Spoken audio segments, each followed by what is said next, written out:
Good morning, everybody. Welcome to South Kesteven District Council meeting of the Planning Committee on the 15th of June 2023. I'm Councillor David Bellamy. I'll be chairing this meeting, and with me today I have Vice Chairman Charmaine Morgan. I'm not aware of any fire drills today, so if the fire alarm does sound, please leave the building by the quickest exit or nearest exit, and the assembly point is on the green at the front of the building. Please make sure your mobile phones are turned off or turned to silent, and please be aware that this meeting is being recorded on the South Kesteven Eye website.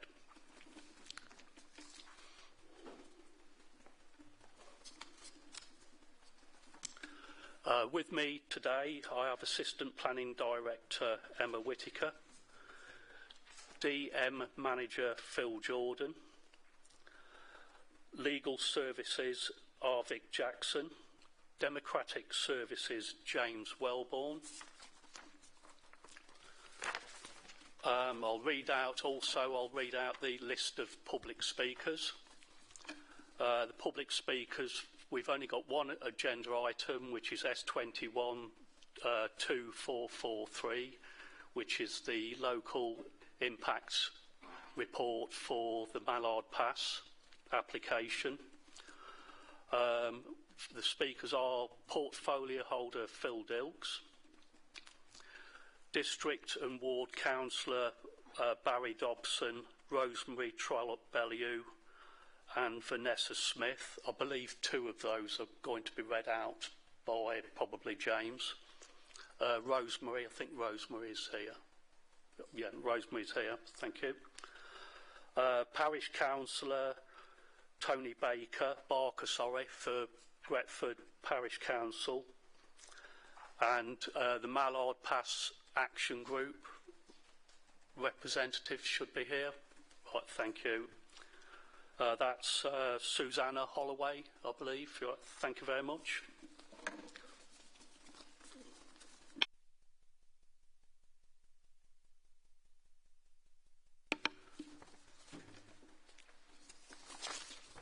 Could we have apologies for absence, please, James? Thank you very much, Chairman. I've had apologies in advance of the meeting from Councillors Gloria Johnson, Councillor Paul Wood. I've got a substitute, Councillor Helen Crawford is in his place, and also Councillor Tim Harrison and Councillor Ian Selby substituting for him today. Thank you. Thank you very much. If anybody's got any peculiar interests to declare, please do so now, but if you think at any time in the meeting that you have, please let me know. There was one of the reports was issued on Friday evening, and I just want to make sure that everybody's read this report before we start the meeting. So we're just going to have 10 minutes break just to try and structure the meeting. We're reading the local impact report, which is this document here of the supplementary reports. Has everybody got a copy of that? Yeah. So the way we're going to structure the debate, we're going to go through each individual item on the local impacts, which is page 23, 23, 24, 25, 26 and 27. So I want you to reread those 5 pages, and then we'll go through each individual item one by one, so that it'll just give you a little bit of time just to organise yourselves as well before the meeting starts. Then after we've debated that section, we'll have a break, and then we'll come back, and then we'll just go through the final section, which is our written submission, which is the last 2 or 3 pages of that report. So I'll give you, say 20 past, just to go through them, and then we'll reconvene the meeting. Thank you. Could I ask for Somebody to propose that, please. Seconder. Everybody happy with the adjournment? Yes. Okay, thank you.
Okay then, before we go on to Phil's presentation, just to remind you that today we're not debating whether this could have been somewhere else or, for instance, where the panels have come from.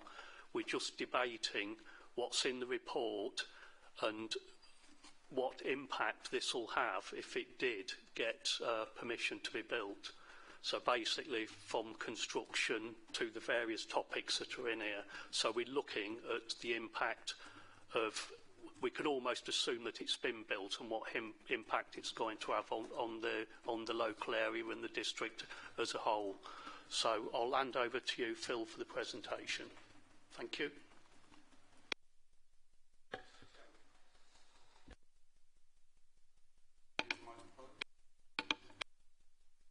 Mr. Chairman, you just probably one of the most important point you just removed it from discussions, because where those panels are produced and brought over here to be installed is a major concern in terms of the benefit to the local community. Can I just stop you, Harish? What we're doing, we're responding to a consultation, and the consultation requested a local impact report. So even if we do add anything else, it just won't be taken any notice of. We're just here to endorse or amend the local impact report. We can't do anything else because that we've had that debate previously at the first Mallard Pass debate back in, I think it was last August. So, like I say, now the process has started now. We have been asked for this information, and this information has to be in by midnight tonight. So we can't go back over the stuff that we've already done. And the only reason we're here today is to discuss what the local impacts are should this go ahead. So over to you, Phil, please. Good morning, members. So the purpose of the meeting is to discuss the Mallard Pass solar farm, and specifically we're seeking endorsement of the SKDC local impact report and written representation which would accompany that local impact report. Just a reminder to members, this is a nationally significant infrastructure project, and as such SKDC isn't the decision maker. We are a consultee in the process. I'll explain a bit further on what the implications of that are. So as a reminder to members, on the screen in front of you there's a slide which illustrates the extent of the proposed solar farm.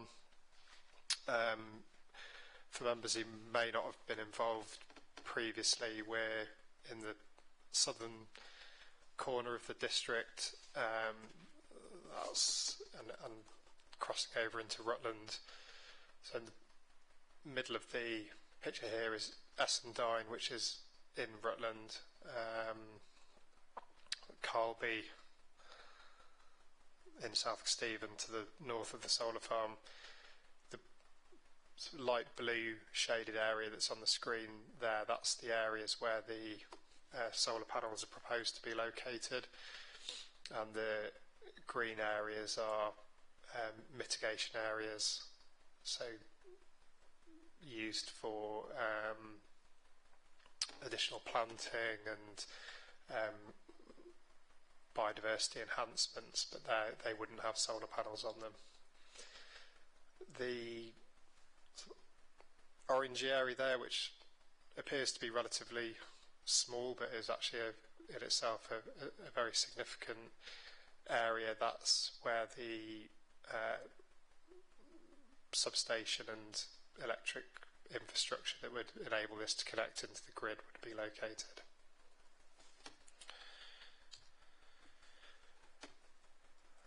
So I'm not sure how clear I'm going to attempt to sort of trace a line.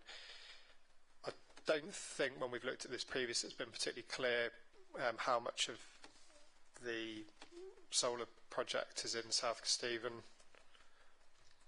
and how much is in Rutland. But if I start in the so the top left of the screen here where it says Glen Ward, and then trace the cursor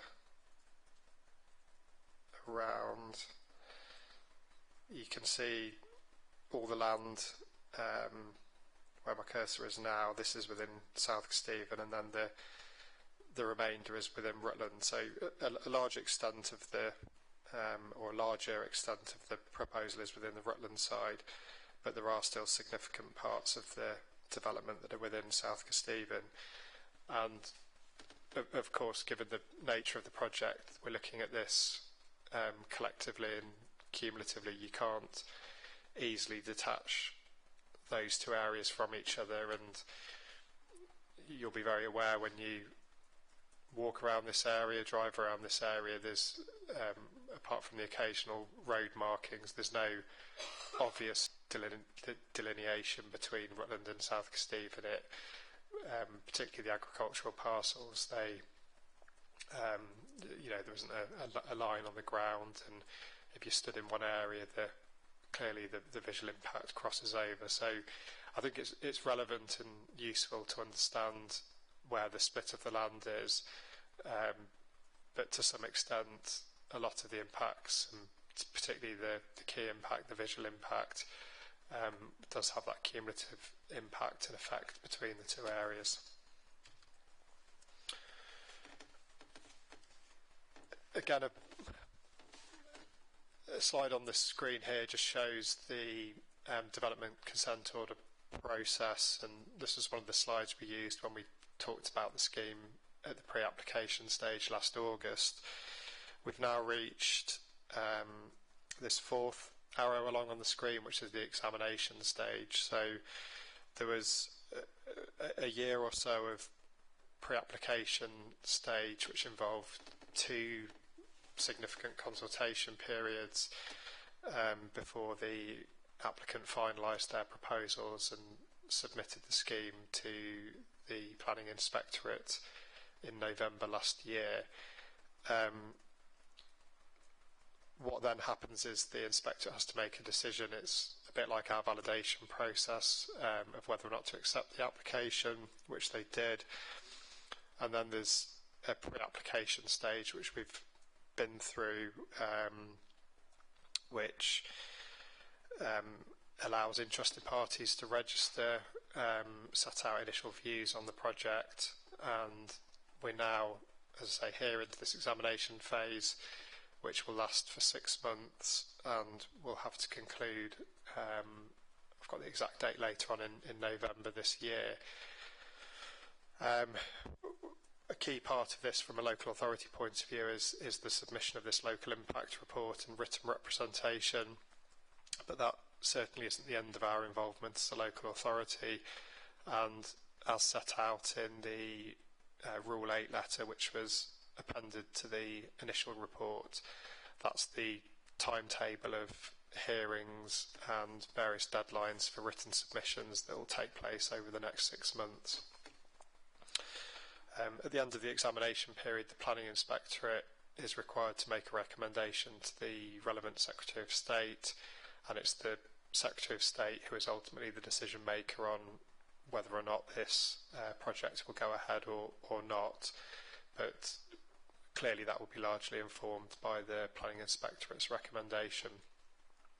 Should the solar farm project get consent, the local authority then has a key role post permission, and there's mechanisms within the development consent order which are similar to our planning conditions, which we can have a responsibility for discharging and for enforcing as the scheme gets built out.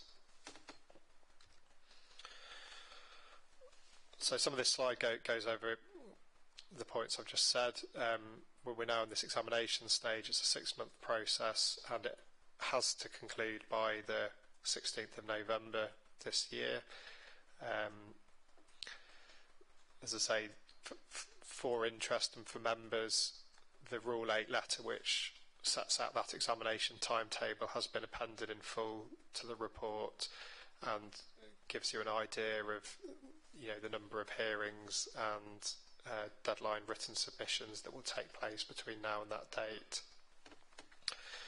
And those hearings, just to be clear, they're an opportunity to focus on key topics and subject matters that are of relevance and really get into the detail of what those impacts and concerns are.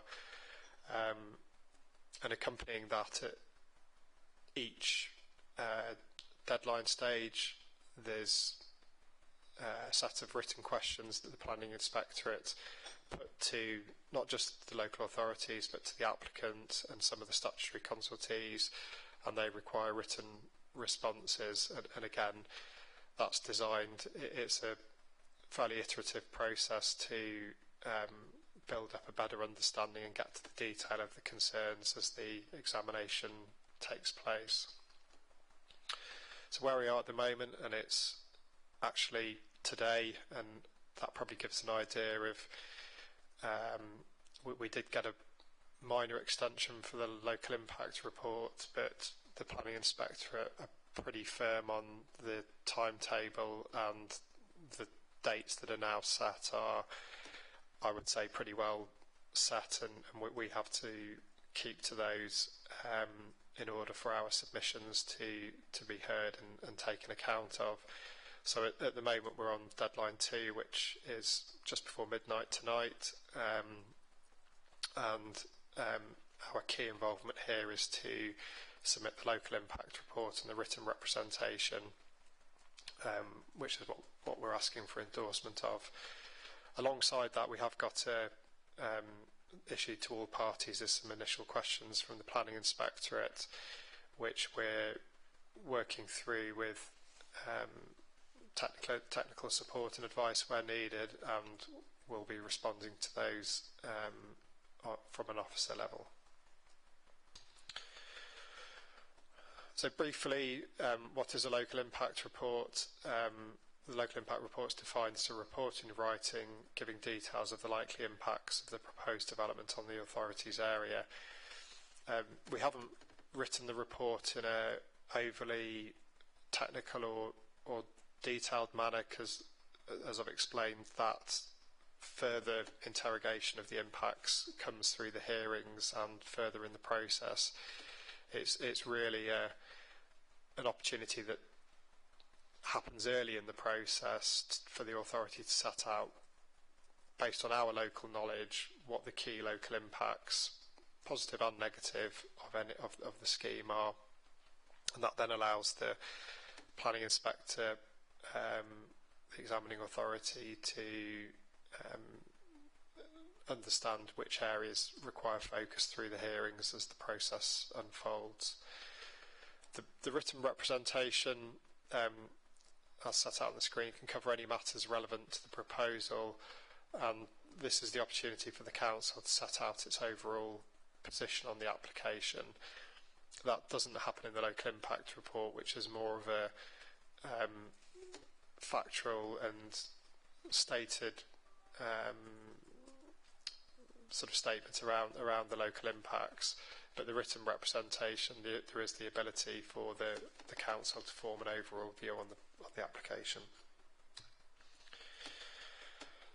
So, taking the potential positive impacts, I think as a starting point,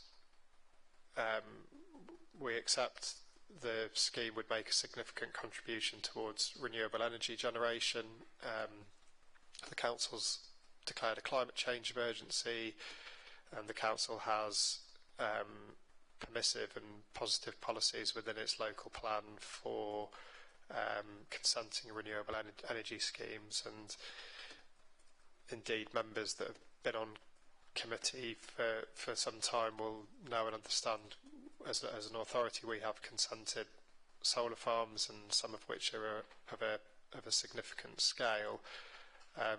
Importantly, the largest solar farms we can consent are up to 50 megawatts, which works out as a land take somewhere between 80 and 90 hectares. And as a comparison, this is stated to be 350 megawatts, and the land take is 850 hectares. So I think that illustrates the significant, or the very significant, scale of the proposal compared to the schemes that we can consent under our regime. Biodiversity net gain is shown to be a positive, and we'll talk about this in a bit more detail, but there is a bit of a lack of clarity over what that would be and what it's required to be. It's stated as being over 70% within the submission material, but then the draft order only at this stage has a requirement for 10%, and clearly, depending on those two figures, that would significantly change how much of a positive that is. If you're sort of struggling to understand, how and why you get a biodiversity net gain from these type of proposals, in simple terms, they are largely setting frames of panels on a raised level above what's currently arable farmland, and so there is an ability to both connect habitats and also introduce sort of further planting and wildflower seed and so on. So generally solar farms, because of the there is some intrusive and intensive development, notably around the substation area and the cabling works, but generally over a longer period of time there is the ability to achieve biodiversity net gain. The scheme also seeks to introduce some additional permissive footpaths, but again, in our response at the moment, we've questioned the mechanism for how those rights of way would be secured over a longer period of time. And then I think it's also a fair point to say that, given the scale of the development, should it be consented, there would likely be some limited economic benefits as a result of potentially employment, but local spend in the area during the construction phase. In terms of the negative impacts, these aren't in any particular order, but these are designed to illustrate our understanding at the moment of what the key negative impacts are. Significantly, there's a loss of agricultural land generally, particularly arable agricultural land, and within the land that would be lost to the solar farm, there's a high proportion of that which is best and most versatile agricultural land. Just over 40% of the land for the solar panels is or has been assessed as best and most versatile land, which our local plan policies are designed to resist. The scale of the project and the significance of the impact on landscape and visual amenity to the area, again, clearly that's a significant concern. The scale of the proposal, 850 hectares, it's quite difficult to understand that, but to give a sort of a rough idea, it's longer east to west than it is north to south, but broadly from the extent of the project from the east to the west end, it's about 8 kilometres long, and then from the north end to the south end it's about 5.5 kilometres, with Essendine somewhere in the middle. So it's a very significant land take, and clearly that has a significant visual impact. In and amongst that land there are several public rights of way, footpaths and bridleways, and the recreational amenity that is currently enjoyed by those would be harmed. Should this get consented, clearly it's a very significant project, and the construction phase, whether that's the noise associated with constructing the frames, any piling works for the frame foundations, construction traffic, there would be some significant disruption over a period of time during that phase. And then just generally the impact of the development on the natural environment and the ability to compensate and mitigate such impacts.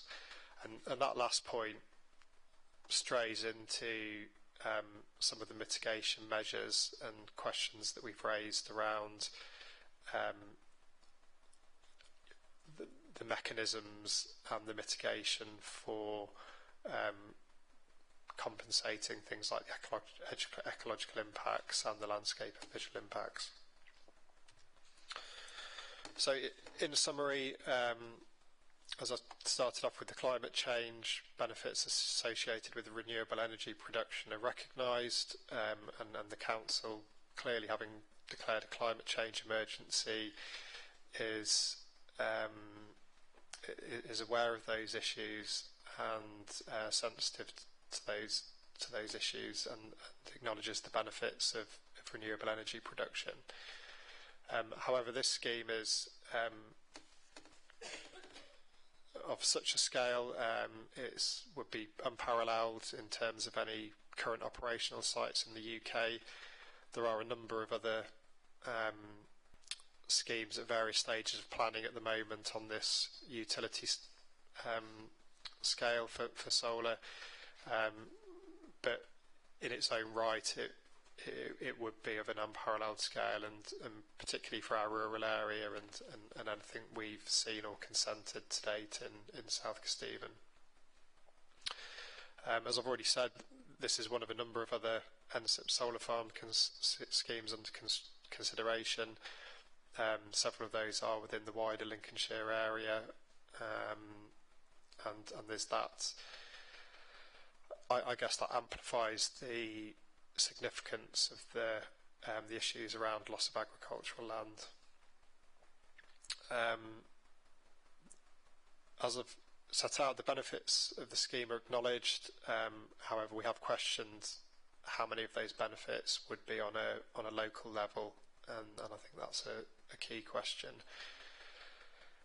The significant impacts of the development have been highlighted, and then a final point is that at this point in time, the lifetime of the proposed development has not been specified. So when we've consented these previously on a local level, in nearly all cases we've applied a temporary permission, and that's ranged between 20 years and 40 years. And as we understand things currently, there isn't that time-limited proposal on the table. There's a decommissioning strategy, but there's no agreed mechanism for when that would be, and that in its own right makes assessment of the impacts and uncertainty for the local community amplified, as it's got that degree of permanence, but also uncertainty around how long this development would actually be on the landscape. So the recommendation, as set out in the report, is that members of Planning Committee endorse the content of the draft local impact report and the accompanying written representation, and delegate authority to the Assistant Director of Planning in consultation with the portfolio holder to issue the final response to the examining authority. And then a final point, within the written representation, it is recommended to raise objection to the development, and that's recommended on the basis of the current understanding of the scale of the proposal and the impacts which have been highlighted, but also the concern that's been raised around, should this be consented, some of the current mitigation mechanisms which are in place. I'm happy to answer questions on those two sort of different positions later on in the meeting, but I think members need to be aware of, we have to sort of keep the dialogue going on two levels. There's the overall position of where we are in terms of what's on the table, but we also need to be mindful that if this does get consent, we want to be in a position to still involve ourselves and have the dialogue around the mechanisms for mitigation. Thank you, Chairman. Thank you, Phil. We'll move on to our first speaker, and it's the portfolio holder for planning, Councillor Phil Dilks, please. Phil. Thank you, Chairman. Good morning, everyone. As a long-standing former member of this committee, I would like to first of all clarify that I am here today as Cabinet Member for Planning and not as a member of this committee. Over many years as a member of the Planning Committee, which I have to say I thoroughly enjoyed, I always thought it was rather odd that the Cabinet Member for Planning sat as a member of the Planning Committee.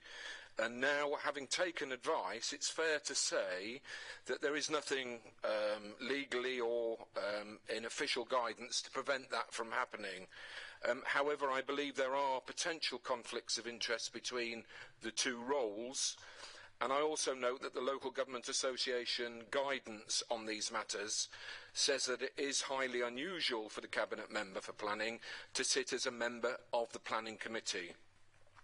So on that basis, and as part of the new administration and a break with the past, can I just say that as long as I'm Cabinet Member for Planning, I will attend Planning Committee meetings, but will not be sitting as a member of the committee, and for the avoidance of doubt, will not have a vote. Moving on to the issue before you today, can I thank Phil Jordan and our Assistant Director of Planning, Emma, for the draft local impact report. I think we all appreciate, as it's been going on for quite a while, that there are, to put it mildly, a range of views on this application and whether or not it should go ahead. But I do want to emphasise, as Phil Jordan has said, that unlike almost every other planning application, the unparalleled scale of this proposal does mean that the final determination on whether or not it's approved will not be made by this committee or this authority, but as a nationally significant infrastructure project will be decided by the government.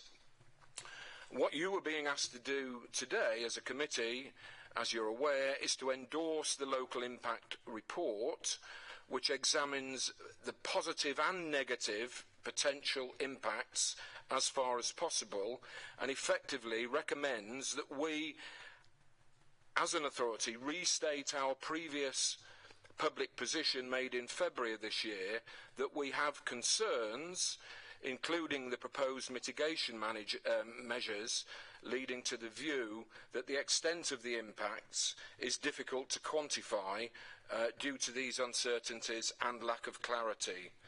So at this stage... 30 seconds. So at this stage, because we don't have all the information we need to make a meaningful assessment, you are being asked today to endorse lodging a formal objection on that basis, and that if and when we receive the information that is currently not available, we will then be able to review and will review our position. Thank you, Mr. Chairman. Thank you, Councillor Dilks. Has anybody got any questions for Councillor Dilks? No? So we'll move on to our next speaker then, which is Councillor Rosemary Trollope-Bellew. If you want to come up to the... Could you just clarify, Rosemary, which one you're doing first?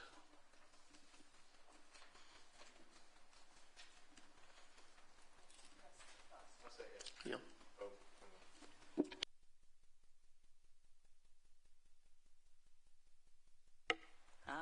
Thank you. I'll just remind you, Councillor Trollope-Bellew, you've got 3 minutes. Is that 3 minutes for each? Yeah, yes. Councillor Rosemary, Councillor Trollope-Bellew is going to read out Councillor Dobson's submission as well while she's up there. So she'll do her own submission and then we'll ask the questions and then she'll do Councillor Dobson's. Thank you.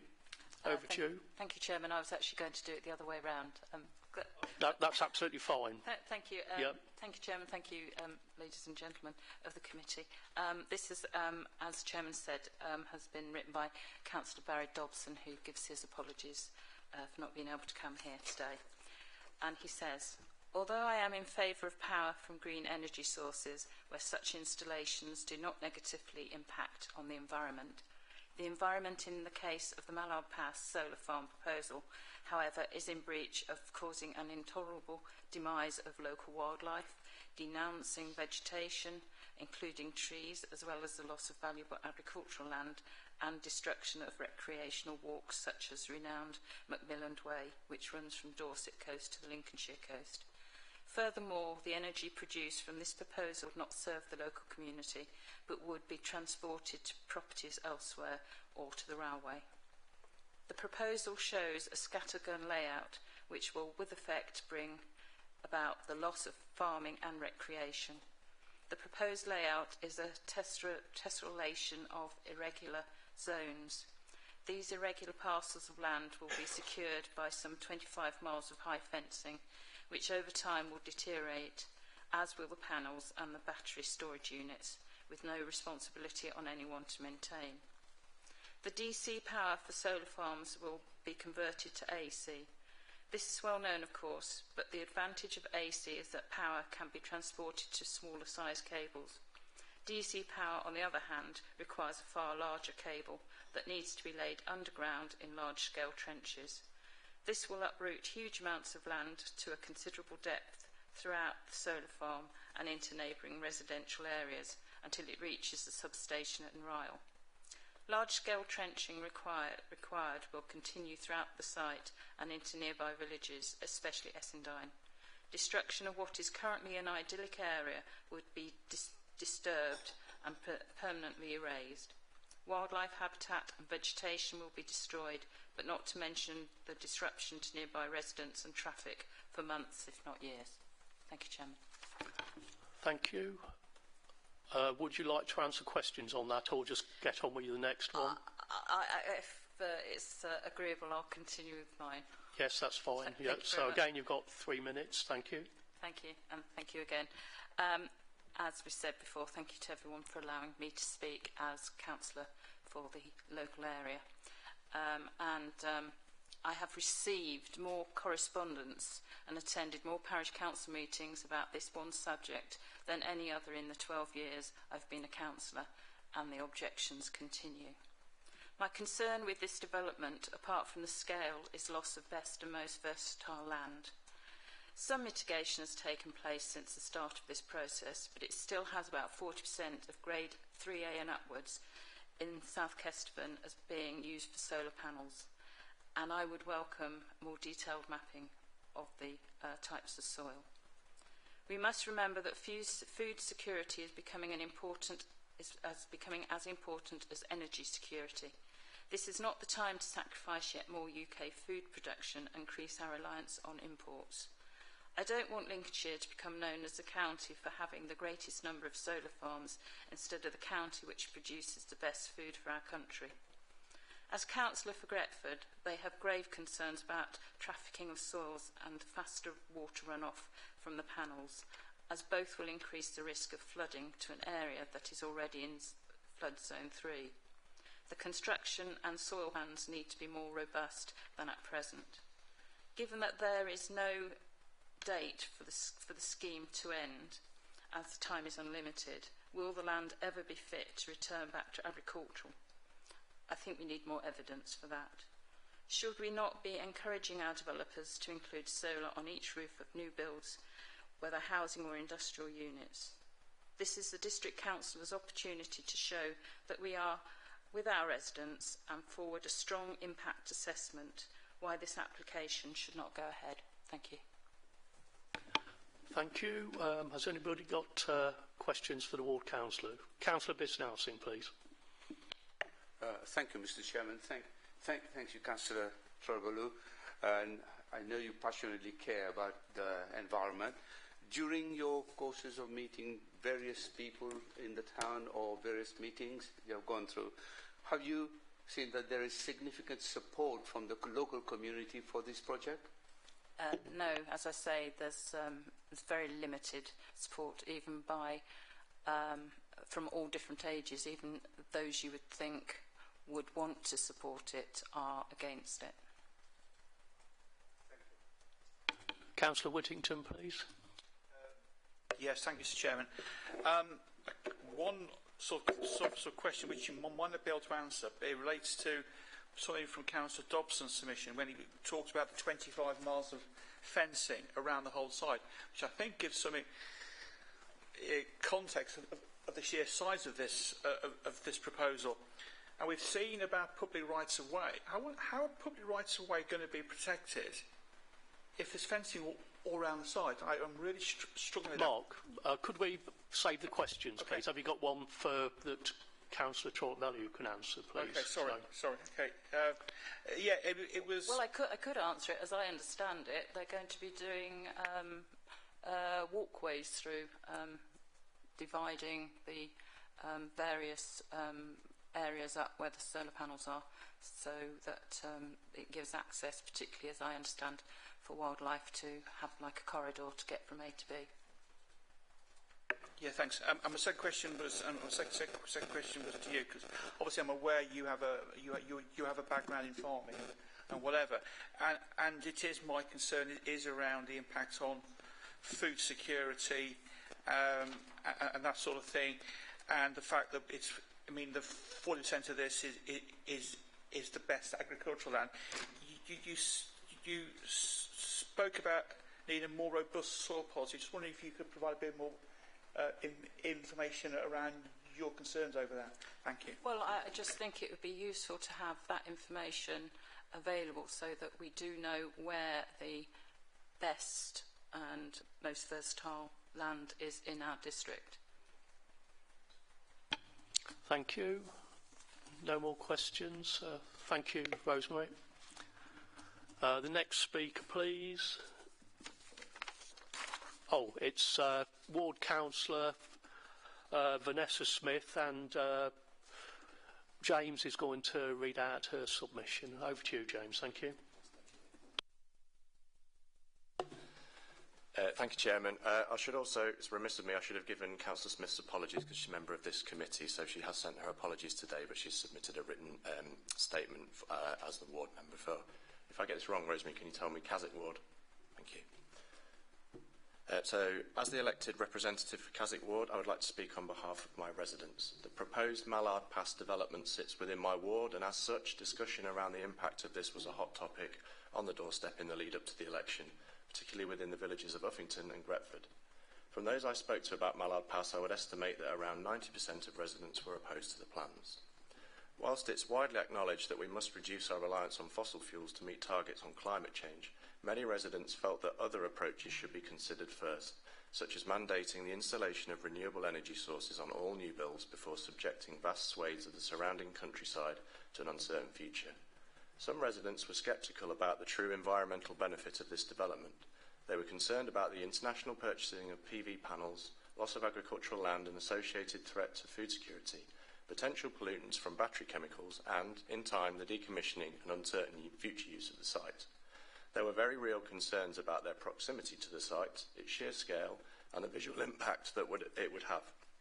Some were concerned that the industrialisation of their surrounding greenfields and changes to public rights-of-way may negatively impact both their physical and mental health.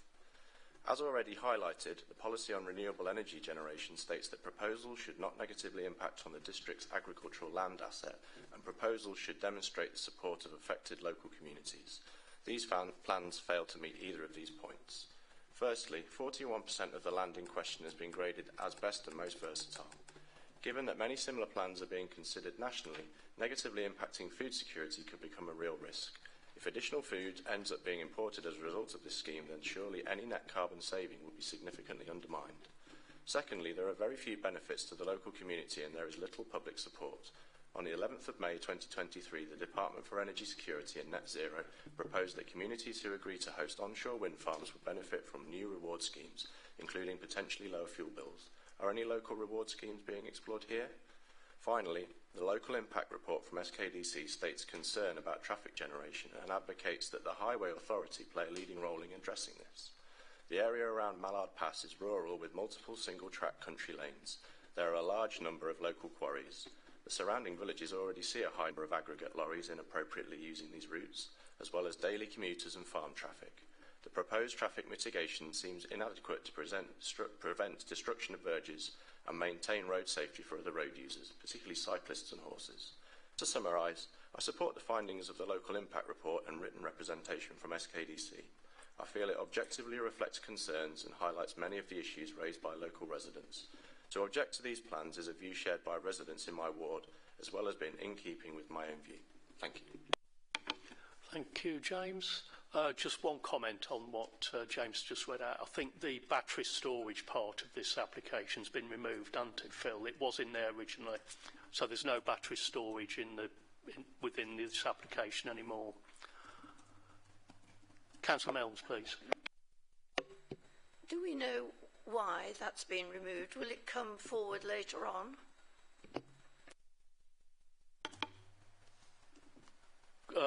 I'll let you answer that, Phil, if you like, then we can get that one out of the way. Yeah, I mean, we never know what might come later, I think, is the honest answer. My understanding is it was removed. Battery storage is normally included as a means of being better able to regulate the amount of energy that goes back into the grid.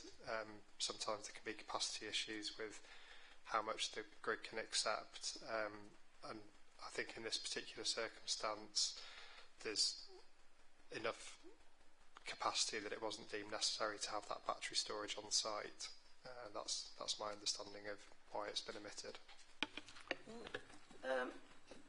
Yes, I mean, as I understand it, the ups and downs of solar production means that in order to try and regularise that to a more equal line, is that they use the battery storage, not for very long, an hour or so possibly, so that they can tailor how much electricity they put in at any one time into the grid. So if the grid, as happening at the moment, gets overwhelmed, they can store it for a bit and then put it in later. Yeah, thanks. And that's an important issue, isn't it? Thanks, Councillor Mills. Anybody? I don't think there's any other questions. Obviously, Councillor Vanessa Smith's not here. Can you answer? Can you ask that question of Phil later, bearing in mind that Vanessa's not here? Well, yeah, it's a general one actually, relating to her speech. Governor. Yeah. Thank you. Yes, thank you.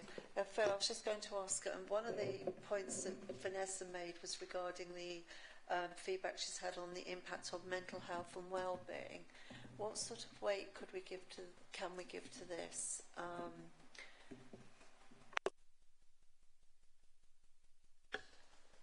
I think it's obviously something difficult to quantify in the local impact report, and particularly as a planning matter. I think if members were wanting to highlight that as an issue, it could be something that went in the written representation as a general concern about the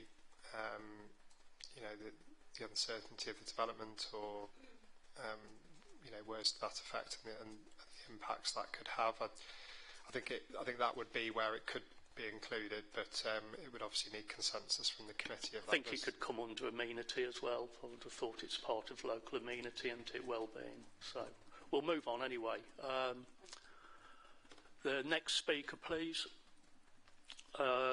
is Tony Barker, please, from Gretford Parish Council.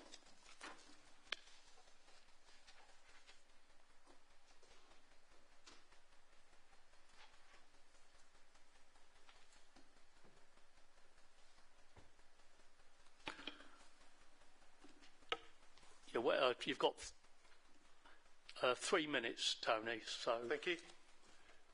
Thank you for giving me this opportunity to speak this morning in my capacity as Gretford Parish Councillor and comment on the local impact review. Gretford Parish Council have submitted our written representations to the Planning Inspectorate objecting to the Mallard Pass proposal on 4 key grounds: increased flood risk to the village, loss of BMV agricultural land, concerns during the construction period of HGV traffic in our village, and reduced amenity for local residents. In particular, we would like the local impact review in its conclusions to make reference to potential increased flood risk, which is a major concern to many residents.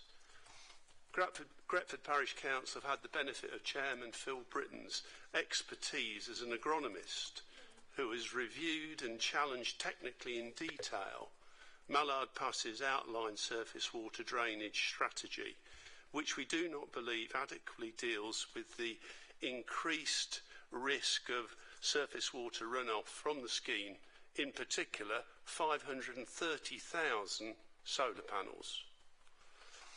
Whilst appreciating this is not SKD's direct responsibility, your local impact report at paragraph 4.3.4 states that development should This type of development should not exacerbate the risk of flooding elsewhere. We think it will. No mention has been made in the local impact report for the support that the Mallard Pass Action Group has received from local communities, which I have seen at first hand as a parish councillor at various meetings and events. There is a huge groundswell of opposition to the Mallard Pass proposal on bona fide planning grounds. Policy RE1 of the local plan, as referred to in the impact report, highlights a key criteria that any proposal should demonstrate the support of local communities affected by the scheme. The Mallard Pass proposal certainly doesn't. Gretford is already experiencing significant HGV problems with gravel lorries shortcutting through the village, not sticking to approved routes under existing planning consents. This will inevitably happen with the Mallard Pass proposal when drivers go for the shortest route. Finally, as a rural community, we are clearly concerned about the loss of BMV agricultural land, which is contrary to government policy and has been mentioned by other speakers. Thank you, Mr. Barker. Has anybody got any questions? Councillor Whittington, please. Thank you, Mr. Chairman. Thanks very much for coming along today. You mentioned in your submission the RE1 that's in our local plan about the plan should demonstrate the support of local residents. We heard in the submission from Councillor Smith that, in her opinion, 90% of residents are opposed to this scheme. Does that tie in with your view in terms of the level of people in favour and against? In the local community, I have not, and I've attended many meetings, I've not heard one person support the scheme. And I think if you trawled through those initial responses when people registered with the planning inspectorate, you would see that the huge majority were against the scheme. Probably 95%. Yeah. 95%. Thanks very much. Thank you. Okay. Councillor Selby, please. Thank you, Mr. Chairman. Thank you, Tony, for coming along today. As a local impact issue, can you tell me, in your experience, if you feel that there's been any impact on the local housing market? As a planning committee, I'm sure that would be something of interest to us. Thank you. No, it's not really. It's not a material consideration. No, you don't have to answer that. Well, one. I'm happy to answer. Yeah, it. no. Okay. We've got to move on. So, just talk to me afterwards. Yeah, Councillor Milnes, please. Can I just have an explanation why that isn't relevant? In our local plan, if we are going to be the best place to live and work and encourage people to locate here and bring businesses here, surely something like that is a relevant impact. If I can take you back, members, to your training the other week and every other training since, we went through a whole, it's not an exhaustive list, but a whole set of things that are material and are not capable of being material considerations. And it's been long established that impact on property prices is not a material planning consideration. It's not just the property prices, it's the actual building of them, the selling of them, and, you know, are people going to want to live in the area? You know, should we leave that for debate, please? Okay. So, because I don't think it's. No, I totally agree. So, just one other point as well from what Tony said. Don't forget also that regards to flooding, we're not the only consultee. So there's other consultees, such as Anglia Water and Links County Council as well. So we're just concentrating on the bit that concerns us. So thank you, Tony. We'll move on to the next speaker. Susanna Holloway, please, from the Mallard Pass Action Group.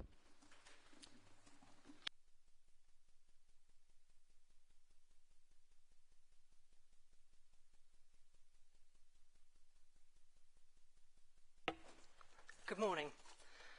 Mallard Mallow Pass is unprecedented in scale, being over 2,000 acres. That's 2/3 the size of Rutland Water. It's 10 times bigger than the largest solar plant in the UK. Extrapolating the impacts of a smaller site to a larger one does not work when assessing a scheme of this scale. Take landscape and visual. Imagine the impact of 500,000 panels, 3.3 metres high, 2 metre high fencing, CCTV, shipping containers dotted across 52 field parcels. It's hardly surprising the impact on the landscape character is likely to be huge. It cannot be discrete by virtue of its scale. Our landscape and visual expert has concluded the character of the open, lightly undulating vista will be changed immeasurably and irreversibly. Mallow Pass's landscape and visual assessment assumes that screening would reduce the levels of visual effects, whereas in some cases, the loss of existing view and landscape gives rise to a high level of effects. Screening only works for 6 months of the year. New hedgerows and trees will take years to take effect. For both recreational and residential amenity, with 8 villages adjacent to the site, there is no pleasure or well-being derived for those living, walking, cycling, riding in amongst it. All the public rights of way are affected. There's no community buy-in, an essential requirement of the local plan.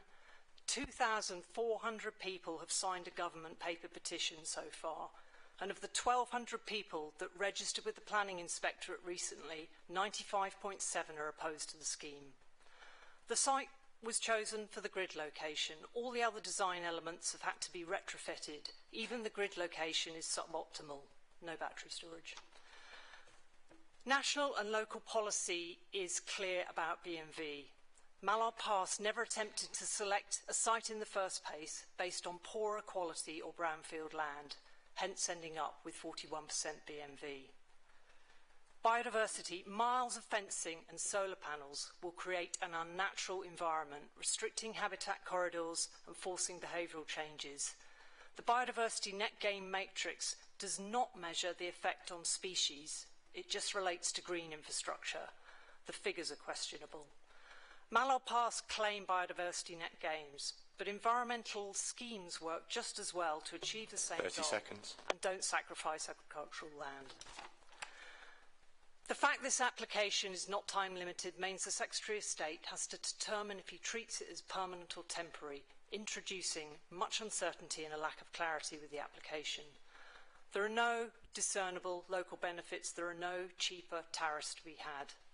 In conclusion, the Action Group believe the sheer scale of this scheme is disproportionate in its impacts on the local environment and on local communities. Thank you. Thank you, Susanna. Any questions for the speaker? Councillor Whittington, please. Mr. Chairman, thanks for that presentation, because I think for me, the numbers, 2,000 acres, 500,000 panels, 25 miles of fences, 8 villages, you know, it shows the sheer impact of this. I mean, I live in a village, and I know the amenity that I get from being able to take my dogs for a walk and whatever, and they are talking, well, you know, the claim is there will be biodiversity net gain. I can't see, well, my personal view is I can't see that, because the impact on property rights... Mark, have you got a question, please? Because we can go through this later. I was just wondering if you could express the views of the Action Group, your response to the claim the biodiversity net gain will be improved. It will be improved because it goes from arable land to grassland underneath the solar panels. So yes, technically they'll get an improvement. Will they get 74%? No, I don't think so. One of the things that Mallow Pass has done is removed all the tree areas from the site. So if you were to look at a map of the site, you'd see these islands of woodland everywhere inside the site. They're no longer part of it. So when they measure the net gain, that won't be part of it. So the baseline will actually be quite low when they're measuring, you know, additional trees versus the trees that are there. The other thing you have to consider, that if this is temporary, the grassland will be reversed, so all those biodiversity net gains that they might start with, they then lose. So there is a lot of devil in the detail, if you like, in terms of the numbers. Thank you. Councillor Milnes, please. sorry. Sorry, just to take you up on your point about arable land and grassland, is it not true there also that arable land also supports quite a few species? I mean, I live in an area where there's quite a lot of arable land, and certain birds, for example, loved it. At scarlarks, fieldfares, hares, you know, an awful lot of species did live and thrive in arable land. The biodiversity net gain matrix does not measure species. It's purely looking at trees, hedgerows, things like that, green infrastructure. So species is not included, so the harm to them is a separate conversation. Thank you. Any other questions for Susanna? No? Okay, we'll move on. Thank you, Susanna. We'll now move on to questions to Phil, please. So any questions to Phil on the presentation? And if we can keep the not too much preamble, but plenty of questions, please. Councillor Crawford. Not so much a question, but I think it is important that we do mention about the flood risk. You know, there will be other authorities that do take that into account and will be more knowledgeable about it, but I think it should be included in there, definitely. Yeah, I think we'll go through each item by item, then we can bring that up at the time. Councillor Bisnowsin, please. Phil, thank you for the presentations. Very good. Will it be possible for you on the map to show the actual fencing that's been talked about to go all around the sites? And its impact on the wildlife, like the deers, the munt deers, and all those wildlife that they roam freely? I haven't got a slide that shows that level of detail. There is detail within the application itself. I mean, essentially each. I'll get the screen up and try to illustrate it.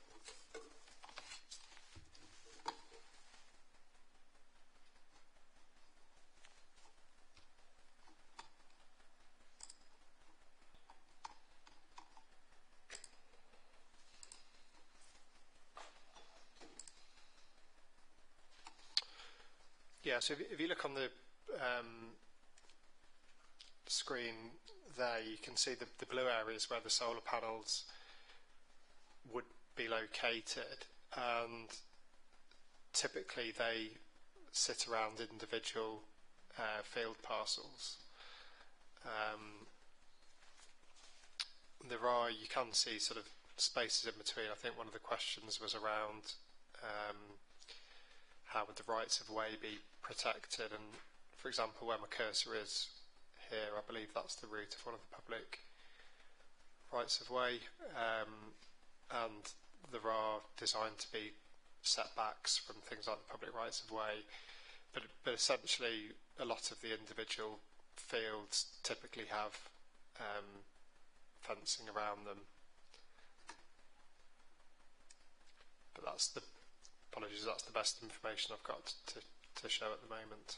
Thanks, Phil. So will that have a funneling effect of should an animal get into there, will they have a way Well, of I don't think Phil can answer that question, Harish, to be honest, can he? So I'm not saying you shouldn't take it into consideration, but a planning officer's not going to be able to answer the habits of the local wildlife. Do you want to come on that, Emma?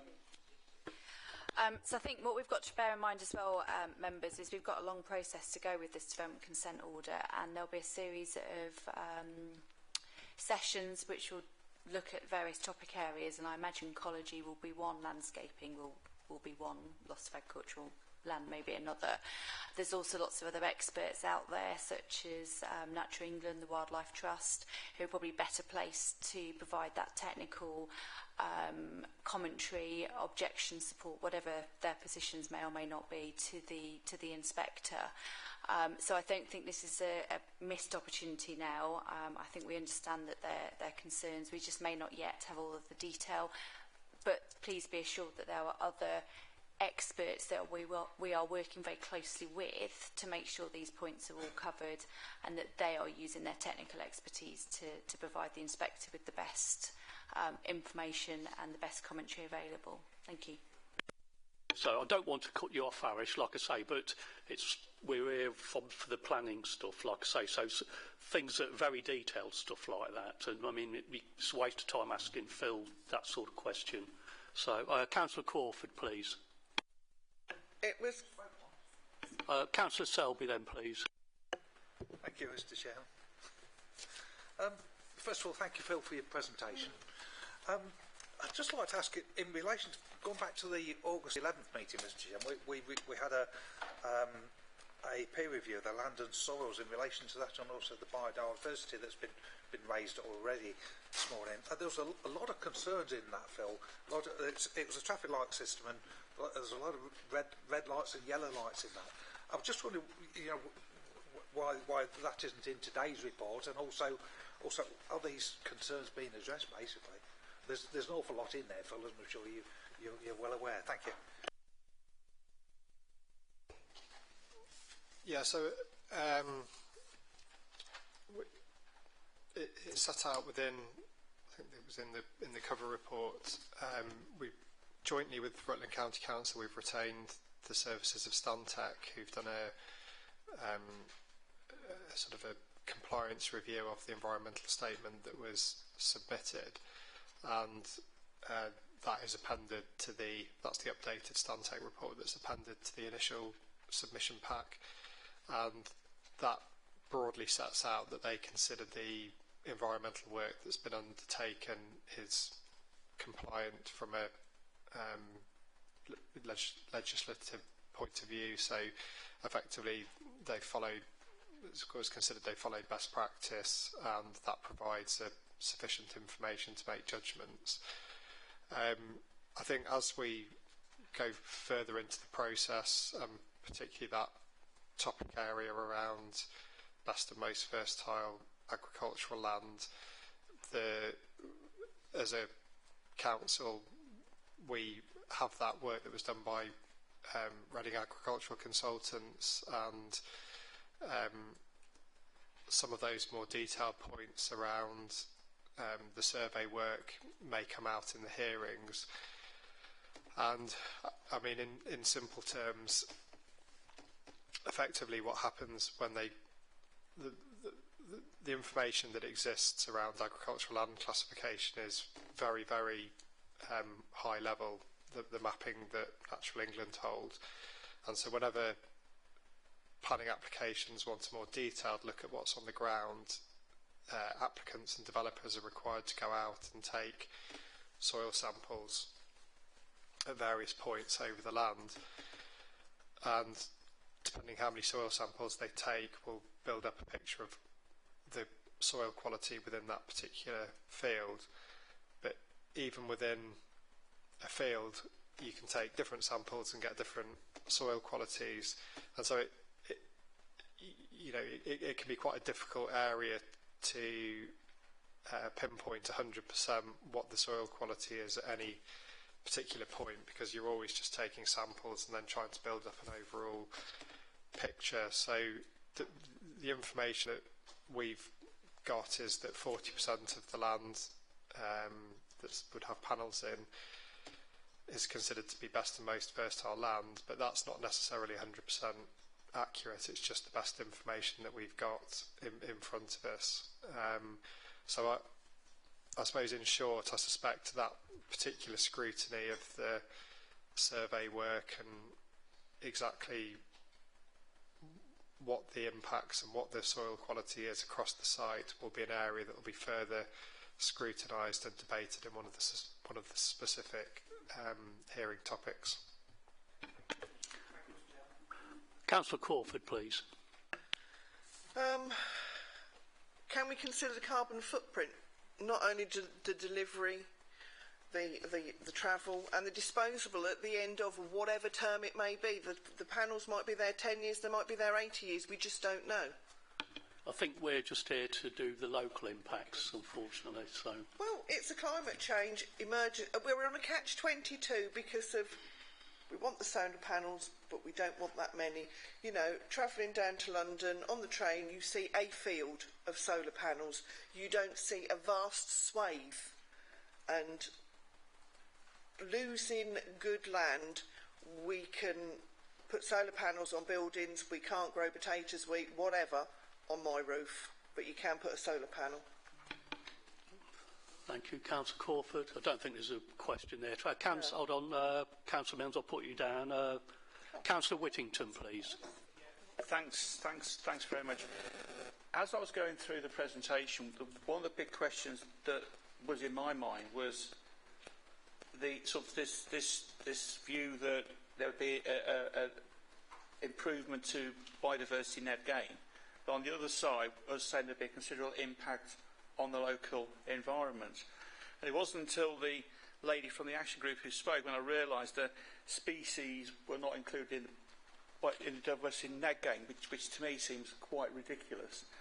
I'm just wondering if we can, as part of our submission, written submission in, talk about the impact on local species and what potentially that could actually mean.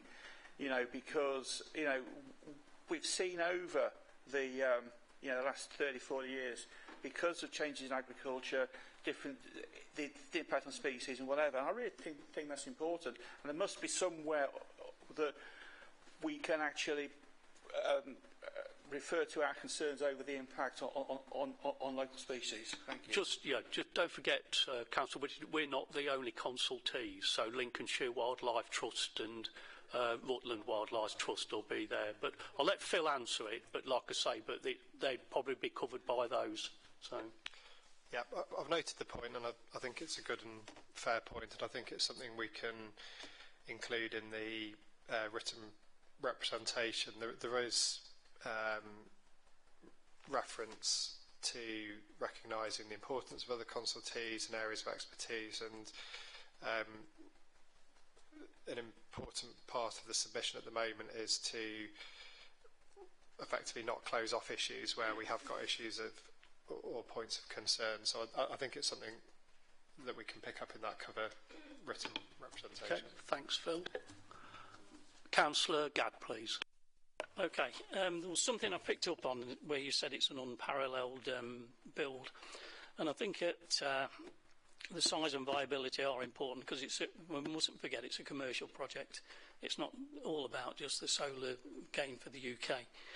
I've had some involvement. I've been involved with 60 solar farms in commissioning stage, the electrical commissioning. I haven't done some for 4 years. And the installation of these panels is still the same they're going to use as 10 years ago. They're going to stick a steel structure in the ground and we're going to bolt them, and they're on one Phil, pane. have you got a question first, The please? question is that this is a local impact statement that we want to do, and are we being innovative? And the reason I say that is that if we were to use tracker or suggest or ask if they have considered tracker on the PV panels, an east-west tracker, you can get 20% more production out of those. An east-west-north, which gives you both, okay, you can get up to 40% more.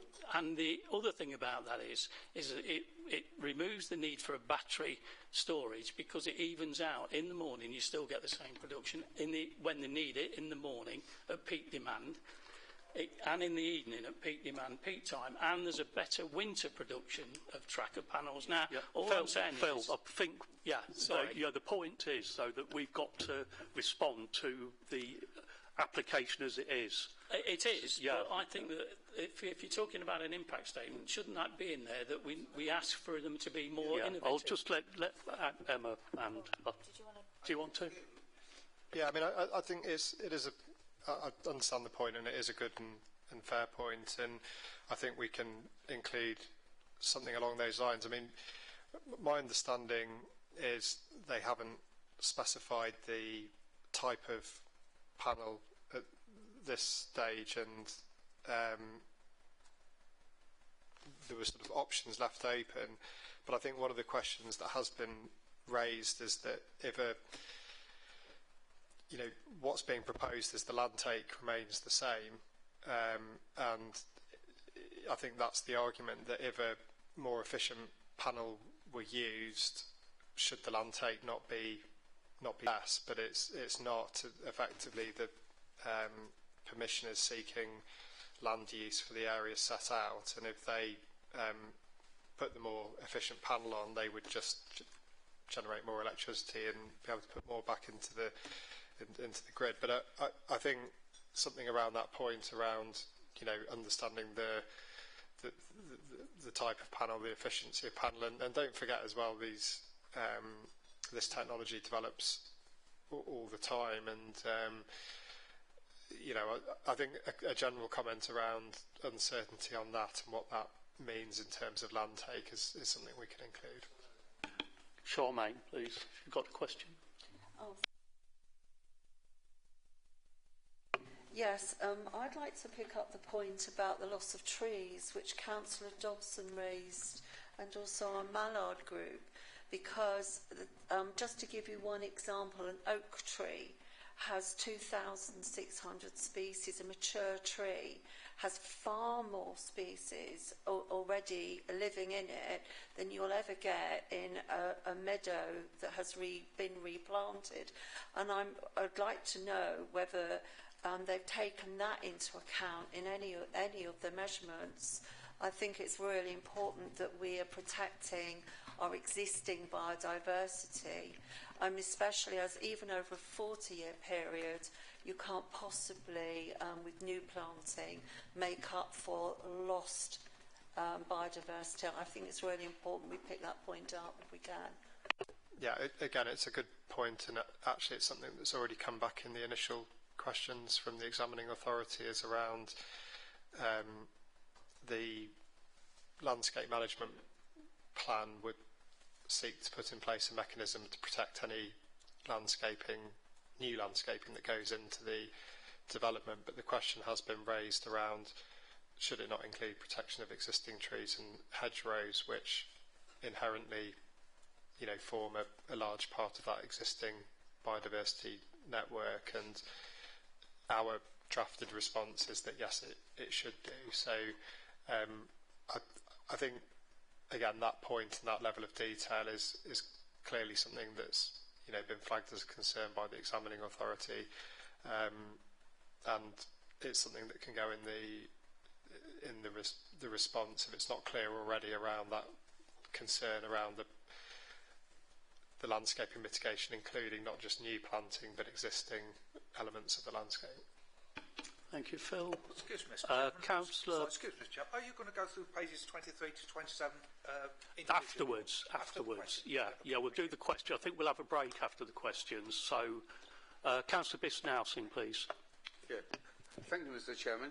Going back to the previous questions, Phil, Councillor Gadd asked with regards to tracking solar panel. Surely we can have some of the answers because we know who the installer is, Canadian Solar, and we know where the solar panels coming from or imported in. So, Harish, this isn't relevant. I'm sorry. Do you want to come in, Emma? So in planning, we deal with land uses. You may have a particular applicant. Sometimes we have planning applications that look very much like they're designed for a particular house builder or a particular supermarket or a particular whatever it may well be. But what we are considering is the land use. We are giving, if we're dealing with the planning permission, we are giving planning permission or refusing planning permission for that particular use and that particular building, structure, whatever the case may be. So there probably is a promoter and developer, and I think that's well known behind this, but it's not a given that that is who will end up developing this should they get consent. It's also not material, I'm afraid, because we've got to look at the very local impacts, and that's all we're being asked to do today of this particular proposal on the local area. There will be plenty of other opportunities, and if you feel strongly enough that you want to raise this with the inspectorate, then that's something that should have been done in terms of raising it directly with them and registering as an interested party that wanted to make representations. But it's not, I'm afraid, material that it could be Canadian Solar that behind this, and that the panels may come from the other side of the world. We've got to look at what's in front of us. Thanks. Thank you, Emma. I'll come to the committee members after the committee members, if that's okay. Councillor Mills, please. Yeah, I have two questions. If I ask the first, which is a bit of a knock-on about the solar panels, I mean, it's becoming evident now there will be more uncertainty over when they want to change the panels for more efficient ones and at what stage. Now, that will lead to more disruption, won't it? And then you've got the disposal issues, which may or may not be important to us now, but certainly the impact on the locality of maybe relatively regular changes over the indeterminate lifetime of this development will continue to have those disproportionate impacts. And I think that's quite an important environmental impact that we need to be looking at. The other thing I just wanted to ask was, when we go back to the BMV and the loss of agricultural land, and maybe they say, well, the big sheep grazing between the panels or something, has somebody done a cost benefit on this? You know, the benefit of what the fields produced as BMV compared to what they produce with a few sheep or a bees in there. I think also that's something that came up in the Santec report previously, didn't it? Because it got brought up at the previous meeting. So, Phil, please. Yeah, I mean, I think the first point around any replacement mechanism, that's a fair point, and ordinarily if we grant consent for these solar farms, we'll include a condition that allows a mechanism for, you know, if it's granted for a 40-year period, a mechanism that allows a degree of replacement to take place over that time to reflect things like when they cease becoming efficient or to put better technologies in and that type of thing. I think in this case, with the degree of uncertainty around the length of time, again, it's a fair point that if this is consented and built, how often would that happen? When would it happen? What's the mechanism? Would we have to discharge details? I understand the point, and I think we can include something to illustrate those concerns. The second point, I don't know the answer to sort of cost benefits and comparisons, but one of the points we have made is again around the appropriate mechanism for, you know, if it's said that the land can be used for alternative agricultural uses, i.e.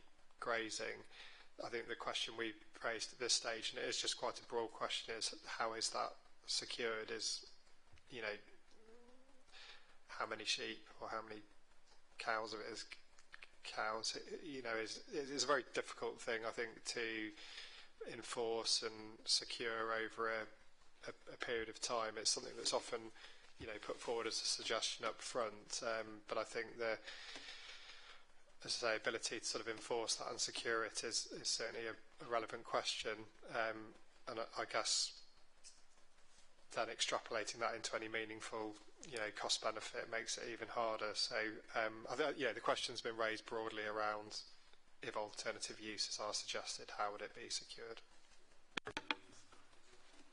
Did you want to come back, Councillor Mill? Yes, I mean, I'm assuming that's an important issue for our economy, which is part of our local plan, isn't it, and part of some of these things in the renewable energy policies. Penny, can we bring this up at the next stage of the meeting? Oh, all right, yeah, because like I say, we just... Councillor Crawford, please. Thank you. Regarding highways, we don't know yet if Lincoln County Council say that the roads need to be widened to let the vehicles to the areas to build. If they do suggest that, then that alters the whole characteristic of the whole area, with it being small, rural, country lanes. And I think that's something we need to double check. Thank you. I think highways will be submitting as well, won't they, Phil? So. Yeah, I mean, just to add to that, there are some suggested highway improvement works. That level of detail has been looked at, and they would require separate legal processes with, you know, whether it's Lincolnshire or Rutland. but again, broadly, that as an impact, whilst it's not, directly our concern, we're not the statutory authority on those matters. I think it has been flagged around, just those general construction impacts. And again, if it's not clear, I think, we've certainly flagged traffic and noise, but if it's actually around the disruption to the road network, I think that's something that can be included. Yeah, because the characteristic of the area, that's a huge planning issue. You're changing somewhere that is countrified, small country lanes, and then you're going to have 40-ton wagons going up and down, up and down. I know when Stansted Airport put their second runway in, they got the sand from the quarry just down the road from my parents. It ruined all the verges. We had 3 40-ton lorries every hour going up and down. And that's a huge impact, not just for the noise, but it disturbs all the wildlife as well. Thank you. Thank you. And Councillor Trotter, please. Thank you, Mr. Chairman, for allowing me to speak. Question for Phil, and I apologise if it's been answered previously. Just speaking as a rural councillor affected by essential work by Anglian Water, etc., and having the farm pretty much on the doorstep, can you answer me if there is going to be security, in other words, audible warnings around 2,100 acres potentially of building works? I obviously take on board the disruption to the roads, etc., but that is a huge, there is constant sound. This is essential works for Anglian Water, but are you able to comment if there will be that sort of security possibly for the solar panels, because that is going to be immense for 8 villages? Thank you. Yeah, again, I think it's a relevant point, and then perhaps in the material we've looked at today, that maybe not as evident in the level of detail we've presented, but again, certainly in the written questions and exchanges that the inspectors put forward, they've questioned the suggested working hours at the moment, which currently are suggested to be 7 in the morning till 7 in the evening, Monday to Saturday, with a limited amount of noisier activities on a Saturday afternoon. And again, when you go further into the detail, you look at what the noisy impacts could be, and there's potential high density drilling, piling works, and then it depends where that's taking place within the site and the proximity to any properties and what the impact could be. So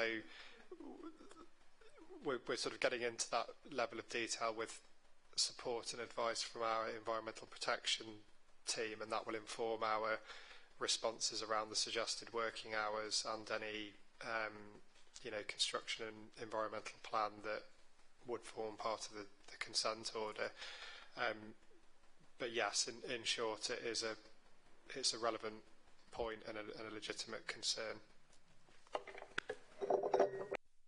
Yeah, just on the back of that, from that noise, the impact of the noise, it does affect horse rider as well.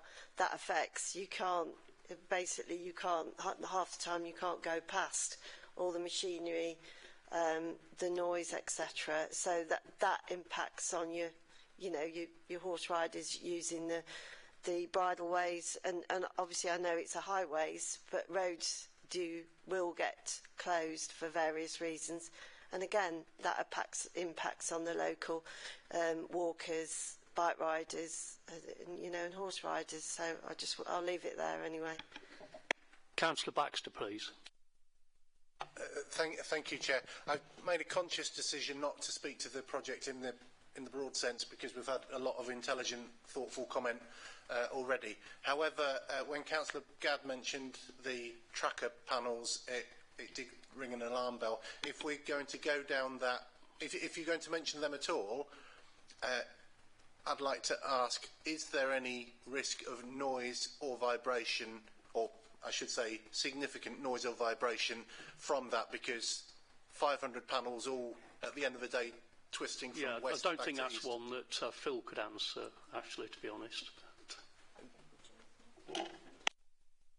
I think it's a really interesting debate, and I think the point that we need to reflect is that there's still some questions around what this proposal is going to look like, what those panels are going to look like. I think it's a really valid question to ask whether it is the most efficient use of those panels. Should they be trackers? You know, or whatever it is that's going to make them most efficient but take up less land take. But then that will have those knock-on effects, such as that noise and vibration from any movements associated with them. I think at this stage what we need to do is make sure that we've got notes of these sorts of things, so that if we get a bit further down the line and those questions are coming to us with more detail and clarity, we can pick those up. But I think really good points. We probably just don't have enough information today to go, yes, that's what's happening. But yeah, brilliant points. Thank you. Councillor Cleaver, please. Thank you, Mr. Chairman. So just to follow on from the point that Emma just raised, presumably the trackers would have a local impact, and we are discussing a local impact report. I understand from what you're saying that there would be another opportunity to make those points further on in the examination.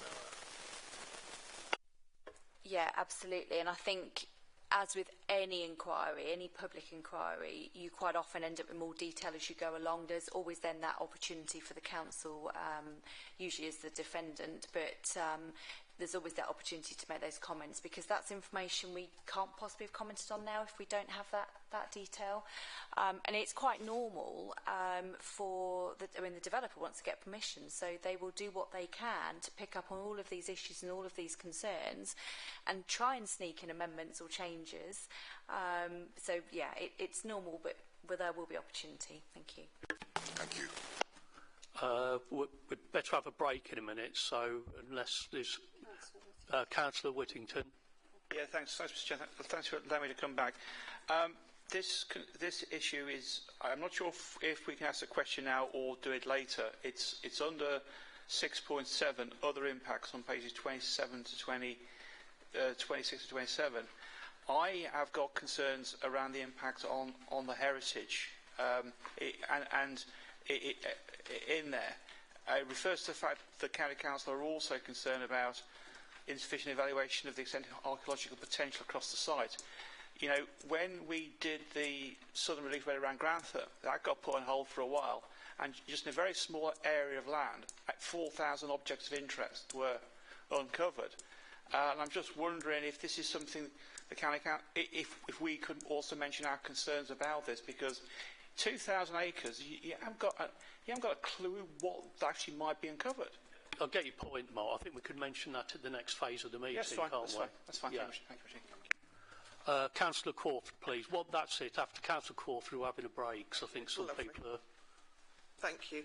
Following on from Councillor Trotter mentioning the noise and the adverse effect she's got at the moment with Anglian Water, don't forget, if they are digging and pile driving and all sorts, and it happens to be weather like this, there is going to be a hell of a lot of dust, and that is going to affect people greatly physically, not just mentally, and scratching the cars because you've got to wash them every day, but, you know, breathing in that dust, it's not going to do anybody's health, so I think we need to think about that as well.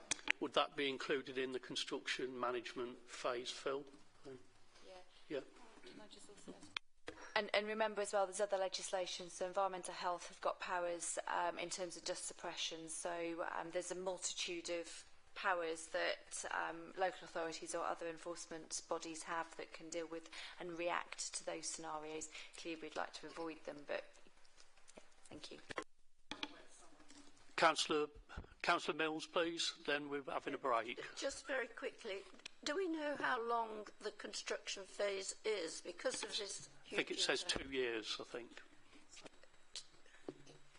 2 years. Councillor Selby, then can we have a break, please, Mr. Chairman? No, we'll have a break now, and then if anybody else has got anything to bring up, we'll do it in the next phase. So, So if, yeah, bring it up the next page, Sean. So if we're back here at... we'll move an adjournment, please. So, yeah, all votes. Yeah, okay, everybody's happy with that. Back here at... yeah, 5 past, please. Thank you.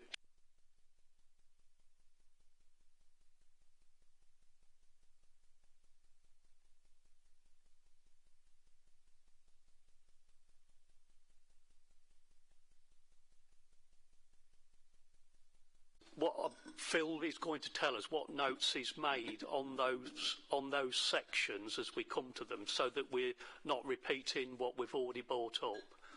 So, because Phil's going to incorporate those comments into the report anyway. So please let's keep it succinct and keep to bringing up just new issues rather than the ones that we've already got, so we can keep it moving. And what we'll do at the end, we'll take one vote on the block vote on the whole lot, say that we're happy with it. So we'll move on to the first section.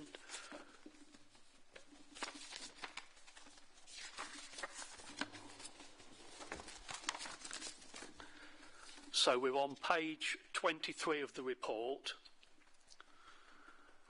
And the first section is Principles of Sustainable Development and Renewable Energy. And I think pretty much that's one of the ones that's the easiest to get through.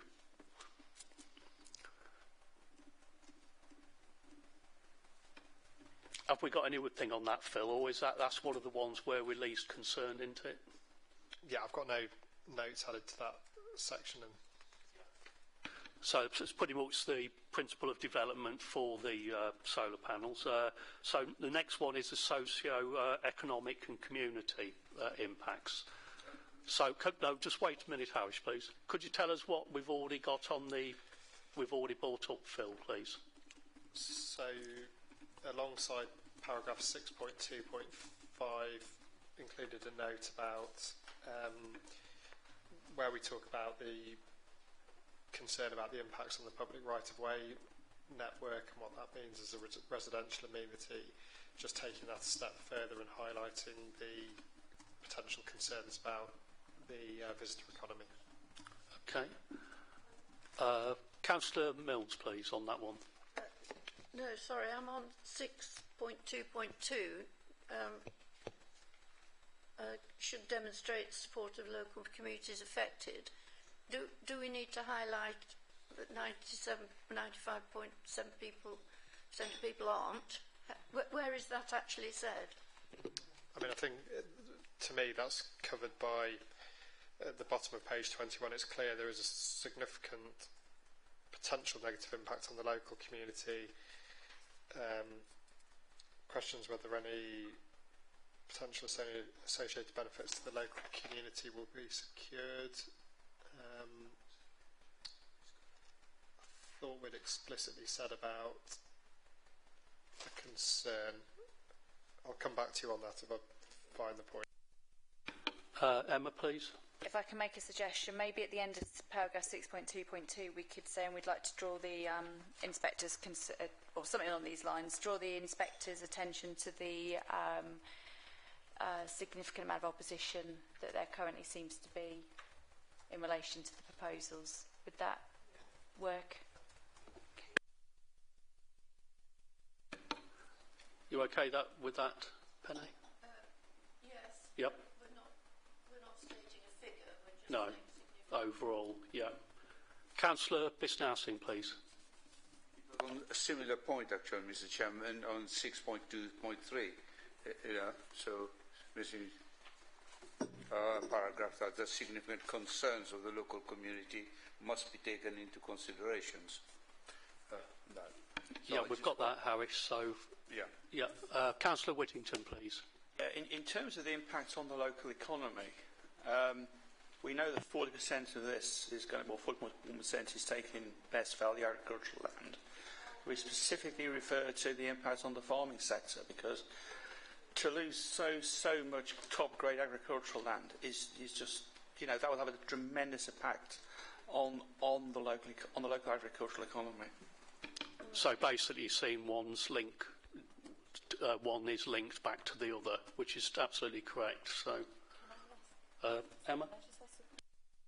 Can I just clarify, the farmers who are allowing the solar farm, if approved, on their land would presumably be getting financial compensation for that. Are you meaning the knock-on effect on all of the other industries and things associated? Yeah, thank you. That are associated with it, because, you look at Lincolnshire, I can't remember the exact percentage, but quite a substantial chunk of the food in this country is produced in Lincolnshire. We have, I think, the biggest food processing industry in the country in Lincolnshire, and that's going to have an impact upon them, and all the people they employ, all the logistics. It just, the ramifications just spread out. I mean, sorry to chip in. I think if you have a look at bottom of page 24, top of page 25, paragraph 6.3.2, that talks about that proliferation of other NSIP schemes and the loss of agricultural land and the pressure on the Lincolnshire rural economy. So I think that general point is captured in that paragraph. Councillor Crawford, please.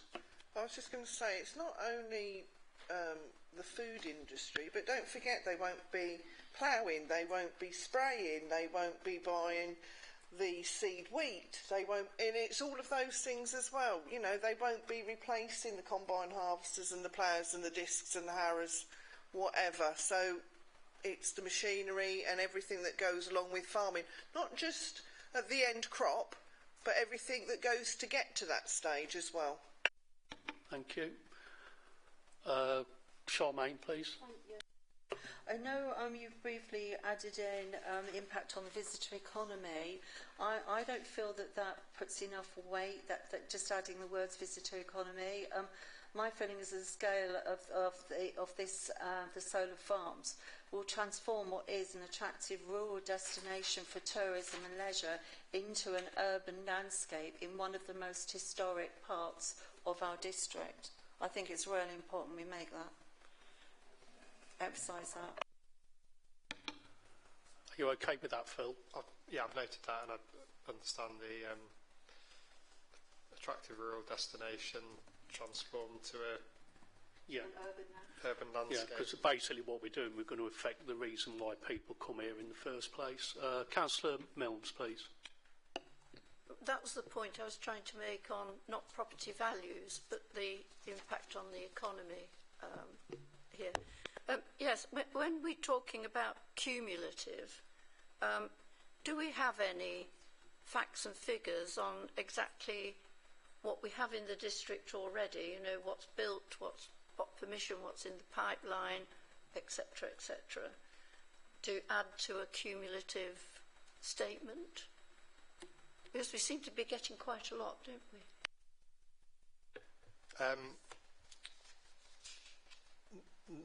Not for the purposes of this report. There's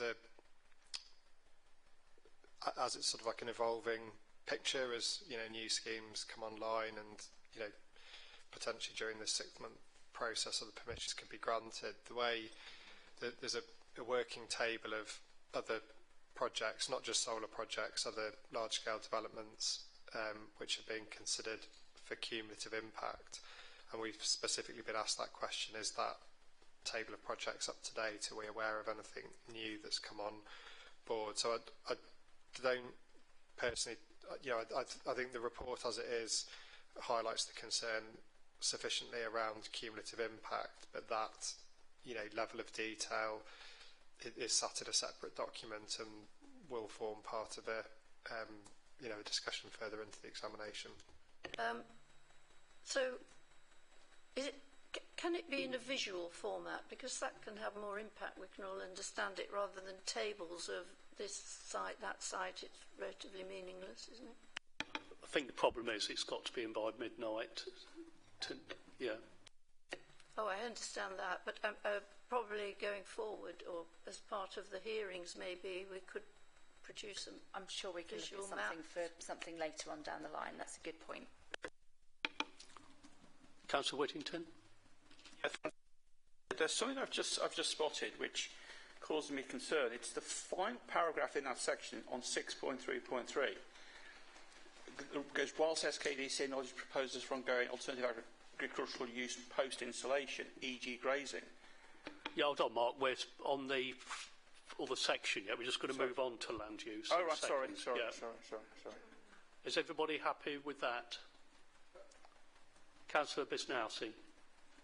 Yes, Mr. Chairman, I wonder if it is worthwhile considering, because for the same output or outage of 350 megawatt, there are fields that is in operation in South East England using half the acreage or half the hectareage of land. Especially here, we've got good quality production land, agricultural land, that will be used will be put under glass, so it will be non-producing, whereas we can use just only half of the quantity to put a better, higher efficiency type panel.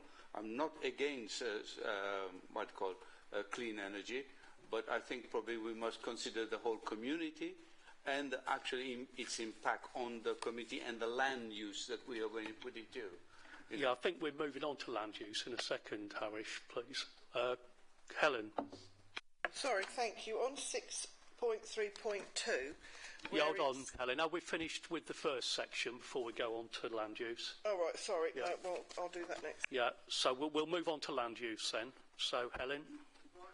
Lovely. On that point then, where it says Lincolnshire rural economy, as well as raising questions more generally regarding food security and the carbon footprint impacts of imported food. Well, we know this year we couldn't get certain types of food, so we need to think that we might not be able to get it imported from abroad, and that we can't guarantee that we're going to get what we can't grow ourselves imported. So I think we need to make an issue on that. Thank you. I think that's a good point. And also, what we could get, a lot of it was like massively expensive. Councillor Milnes. Well, just on that point, you've got travel miles, haven't you? That's not a very green, sustainable way to go forward. Councillor Whittington. Yeah, thanks. I can go back to the point I was making now about 6.3.3, which I spotted. It talks about proposals for ongoing alternative agricultural use post-installation, and it specifically refers to grazing. Well, pre-installation, 40% of that is best value land, right? You would not put sheep or cattle onto best value agricultural land. The implication here is that post-use, this land will be of less agricultural value than before because they're proposing grazing, which you wouldn't. So is the result of all of this going to be a permanent long-term downgrade of the land from best value to land where you can only really put sheep and because of the fact that soil quality will be adversely impacted. So I think that's really important. Yeah. I mean, I think for me, the point that's trying to be made is that generally planning policy seeks to resist the development of best and most valuable agricultural land, and certainly our local plan policy does that.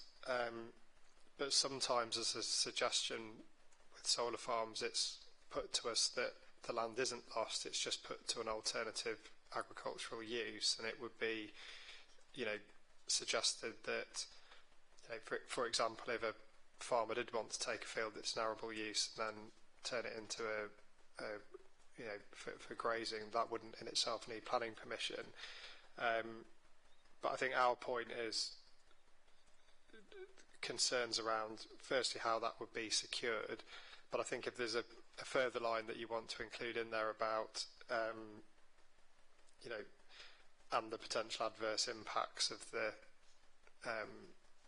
the agricultural land, we can word something up around that. Is it possible to include that the get the point about if it's returned to agriculture, but it's very unclear whether the land will be usable if it is returned to agriculture, because the solar panels are mounted on concrete. The 25 miles of fencing's all on concrete, and all the soil's compacted. So I think maybe there is a concern that it would never be able to return it back to how it was anyway. Is it? I think I understand the point about the long-term impact on the agricultural land. I think that's the place to capture it there, yeah.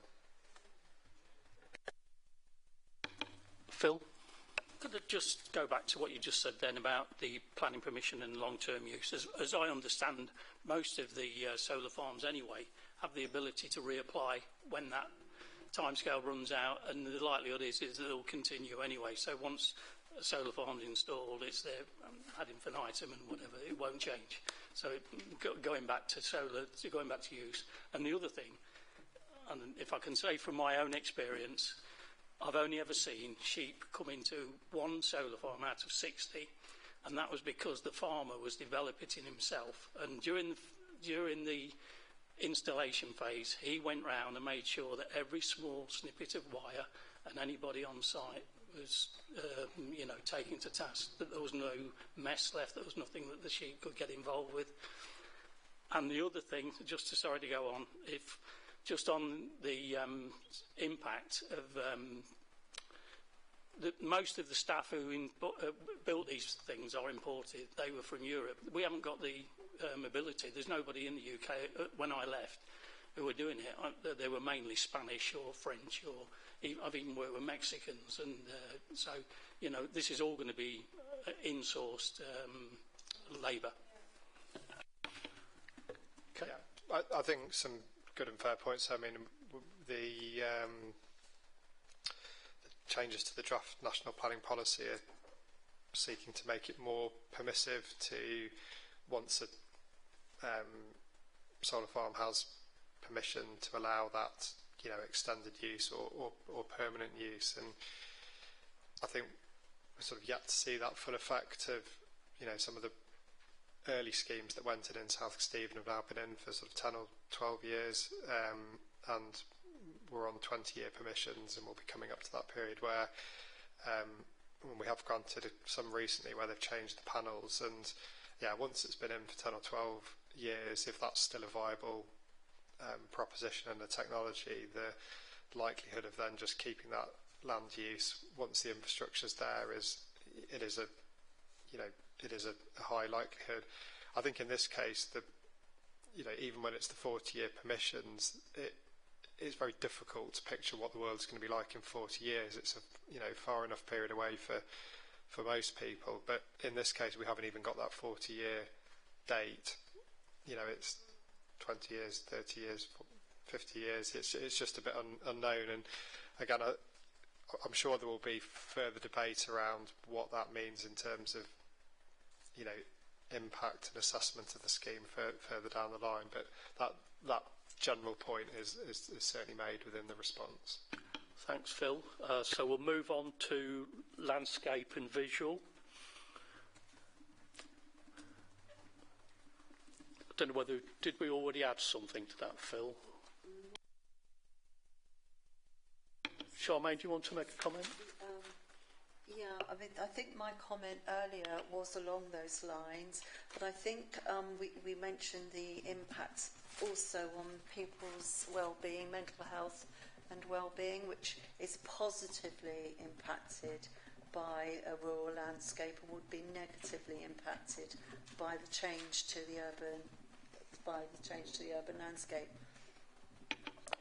Is it worth putting that in, Phil? Bearing in mind it's probably not necessarily a planning. My intention was to capture the point about potential mental health impacts and concern around uncertainty and timescales and impact in the written representation. I think it sits better as when we come on to that document, that's the overall sort of position and statement from the council, and I think it sits better there, but we can certainly make that point and include it in that. Councillor Crawford, please.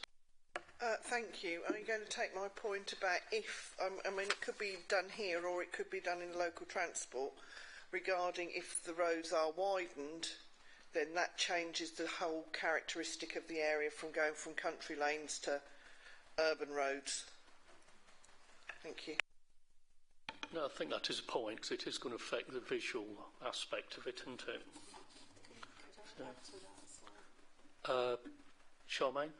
If I could just add to that as well, that where you've got narrow country lanes, invariably they have hedging or trees either side, and it would significantly impact on the loss of biodiversity and existing wildlife habitat. Emma? Yeah. I think we probably don't know enough detail yet about whether there's any off-site highways impacts, and I think I've given Phil my copy with my notes on, but I think I'd scribbled something about potential highway impacts in a different section, because the uncertainty is we don't know. We don't know if there's going to need to be any impacts or anything. We don't know if there's going to have to be any junction improvements or widening or anything. So I think if there are, we can always weave in then the landscape impact and the visual appearance of it later on down the line. So I think perhaps it might sit better in the highway section for the minute. My suggestion was going to be at paragraph 6.4.3, where we say where the local plan does not seek to account for a development of this magnitude, the key considerations remain relevant in respect of landscape character, the impact on areas of housing and the extent to which a scheme is visible from a distance.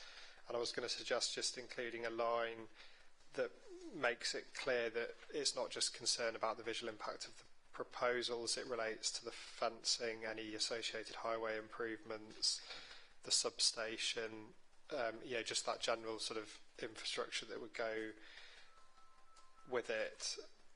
So it would just sort of expand a bit around the concerns at that point, if that's sort of agreeable. Councillor Milne, please. Penny?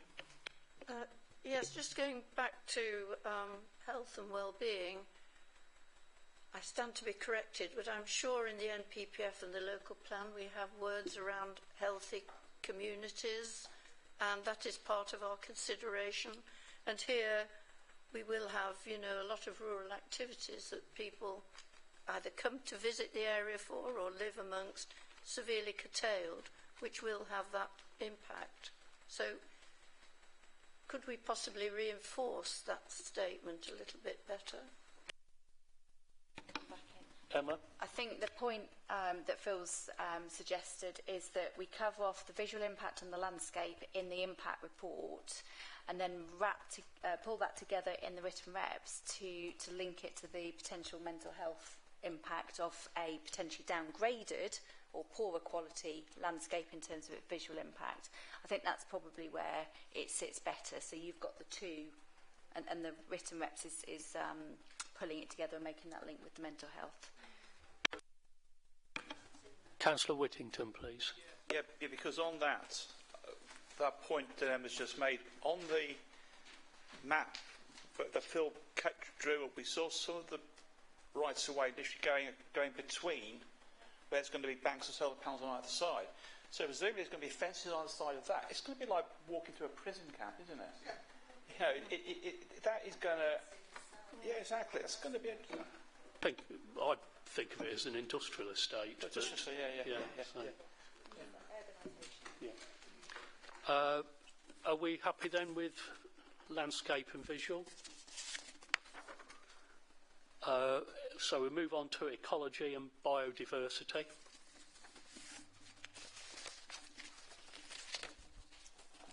Has anybody got anything to add? Councillor Selby, please. Thank you, Mr. Chairman.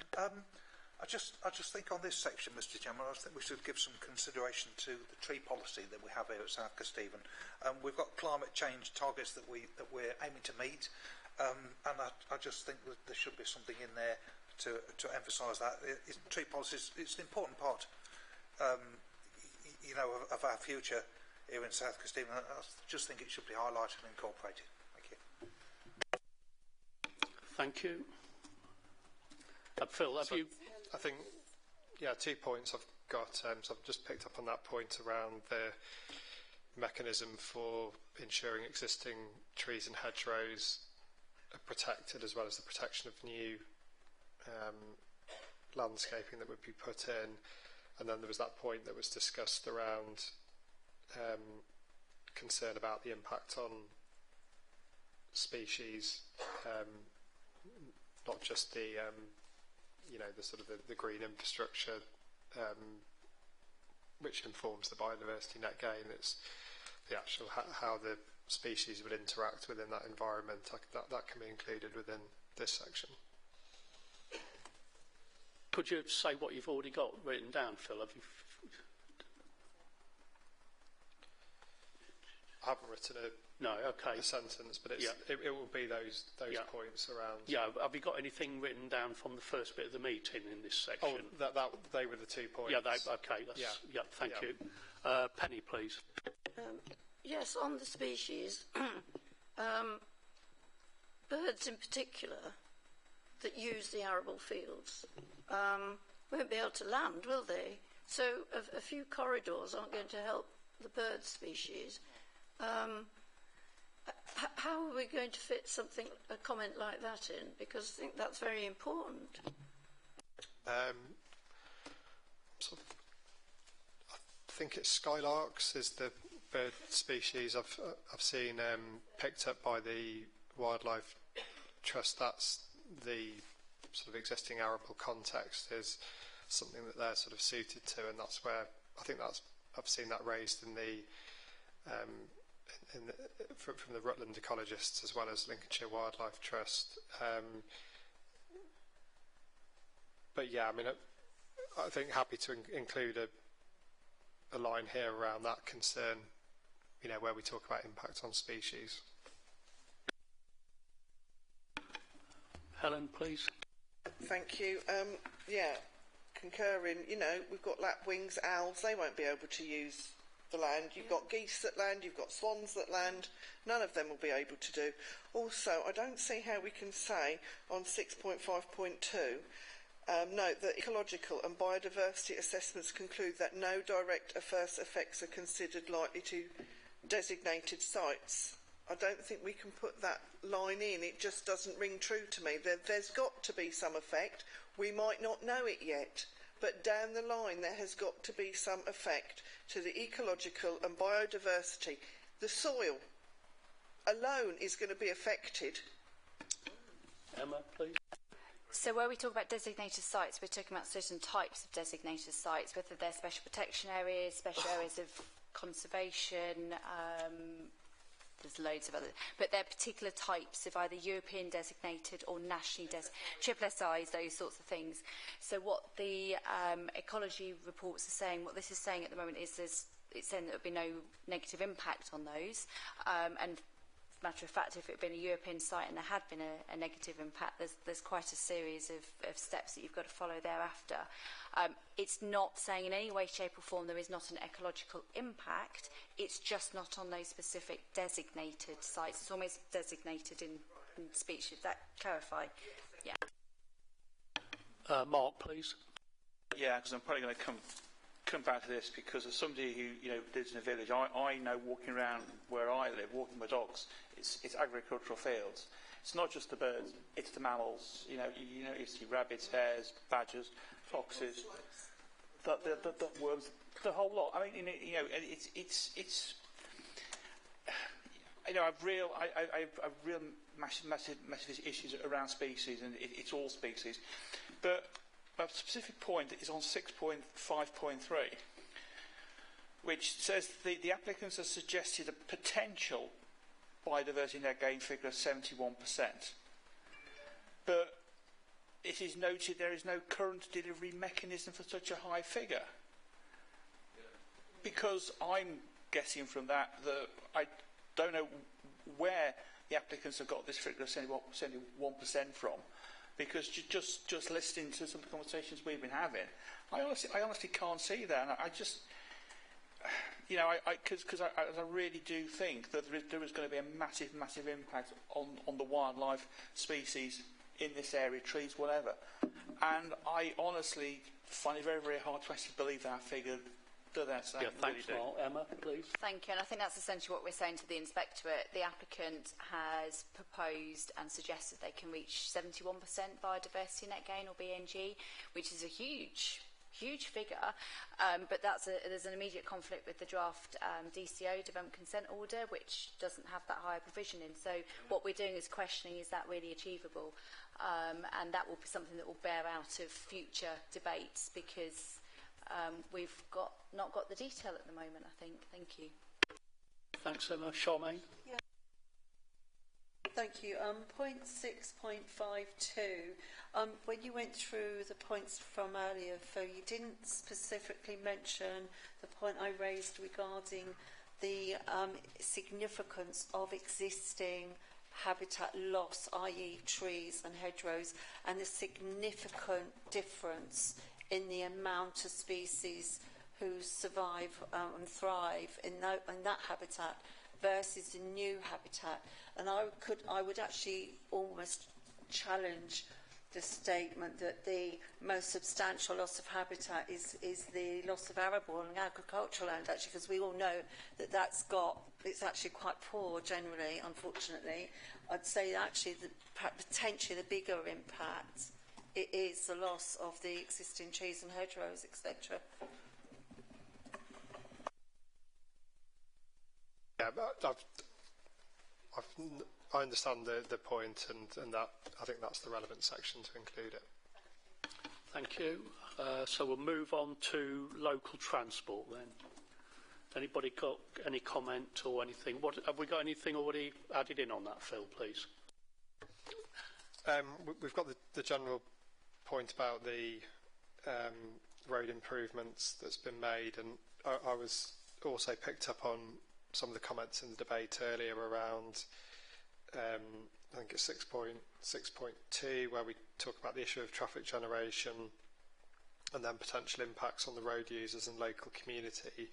And I was just going to explicitly include reference to noise and dust, because I think they were the two additional concerns above traffic that were raised. Was you going to mention the road widening and stuff like that? Road widening, and also don't forget, these lorries are not the most economic with fuel and pollution.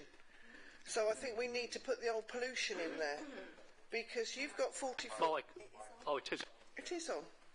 Sorry, I can shout louder. But, you know, the pollution has got to be up there, because if you've got, I don't know how, and we don't know how many 40-foot lorries or 40-tonne lorries are going to be using those roads every day. It could be 20, it could be 50, it could be 1. We don't know, and I think that is something we need to know. Thank you. But pollution should be in there from the traffic. I think highways had some sort of figure on this. Yeah, I think from memory, I think it's 54 HGV movements and 106 light good movements daily during the construction phase. So again, understand the points, and I'll make that paragraph just a bit more explicit around what the concerns are, not just limited to traffic, it's the noise, dust, air quality as well. Emma, please. Thank you. Can I also just make a quick suggestion? I think I heard somewhere in the debate there was concerns about the decommissioning, any sort of maintenance phases in the middle as well. So maybe we can add something in where we talk about the construction management plan. It's not just about that initial construction phase, it's also about those subsequent maintenance and decommissioning if we get to that point, phase at the other end. Thank you. Mark, did you want to? I mean, in terms of the vehicle movements as well, it's also the impact if on the surface of the road. Now, potholes. No, please just bear with me a second. The building of the Southern Relief Road is in my county council patch. Now, that's a smaller area in comparison to this. Now, the impact on some of those roads that are being used has made bad roads even worse. Wyville Road in particular, which is being used by a lot of the construction vehicles for the Southern Relief Road, was in a bad state before. It's now virtually falling apart, and that is the impact of those roads. Most of these rural roads were originally tracks between villages that then got some stone put on and then later tarmac. They've never been properly engineered to take the sheer weight of some of these vehicles. So the impact, I mean, hopefully highways will pick this up, but the impact on that is going to be to potentially destroy the rural roads that are there, and ones that have got potholes on would be considerably worse. And cost to us, yeah.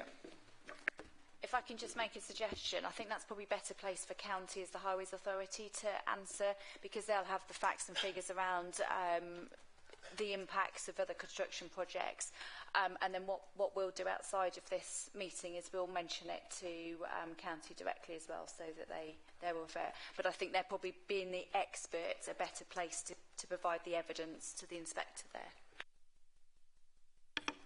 Penny, please.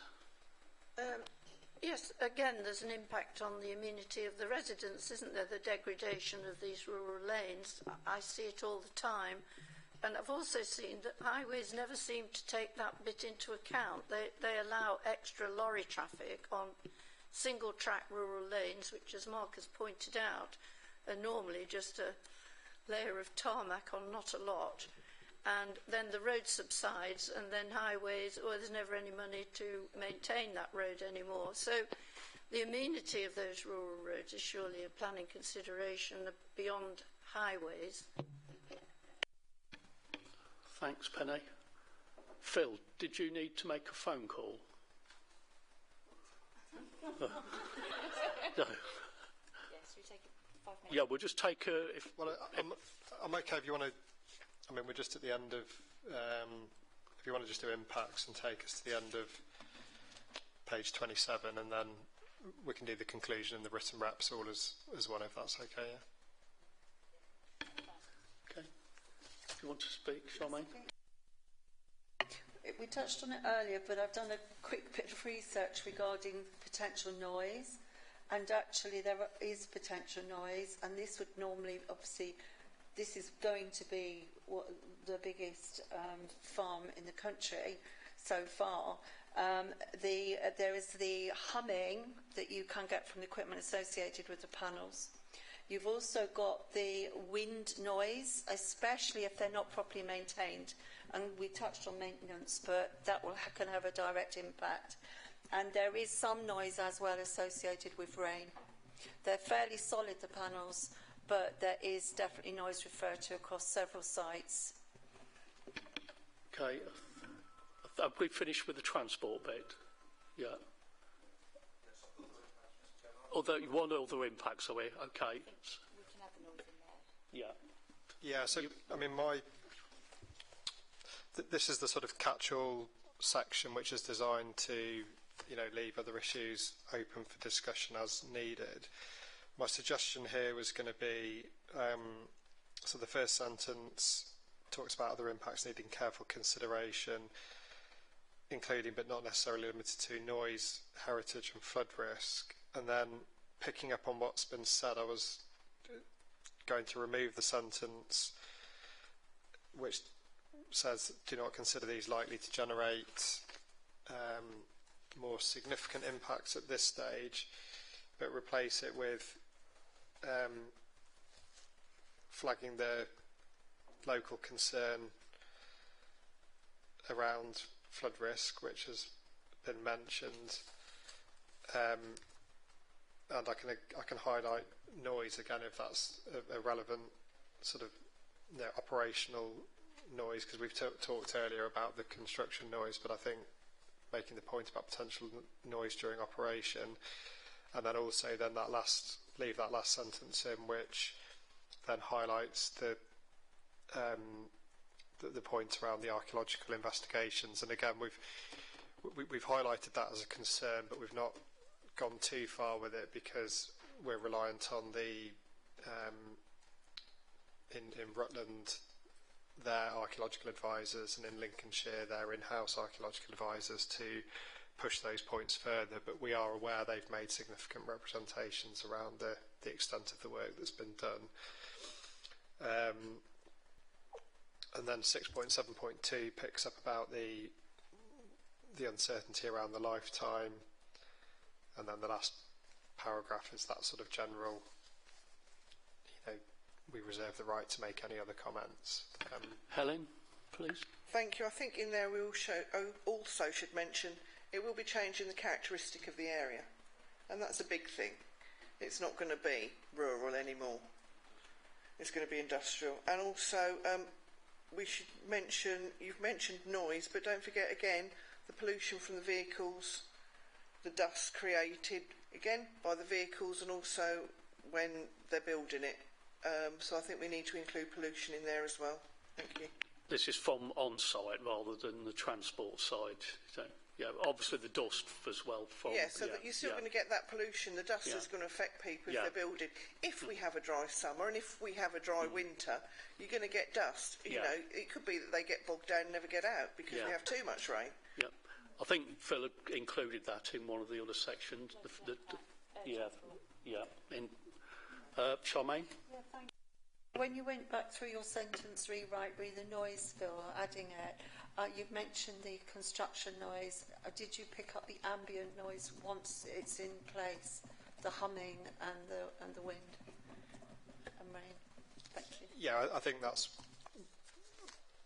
what I intend to put into this section, because I think the construction noise, dust, air quality impacts, I think they're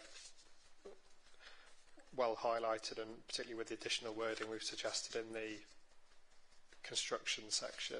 But I think this sort of other section at the end will,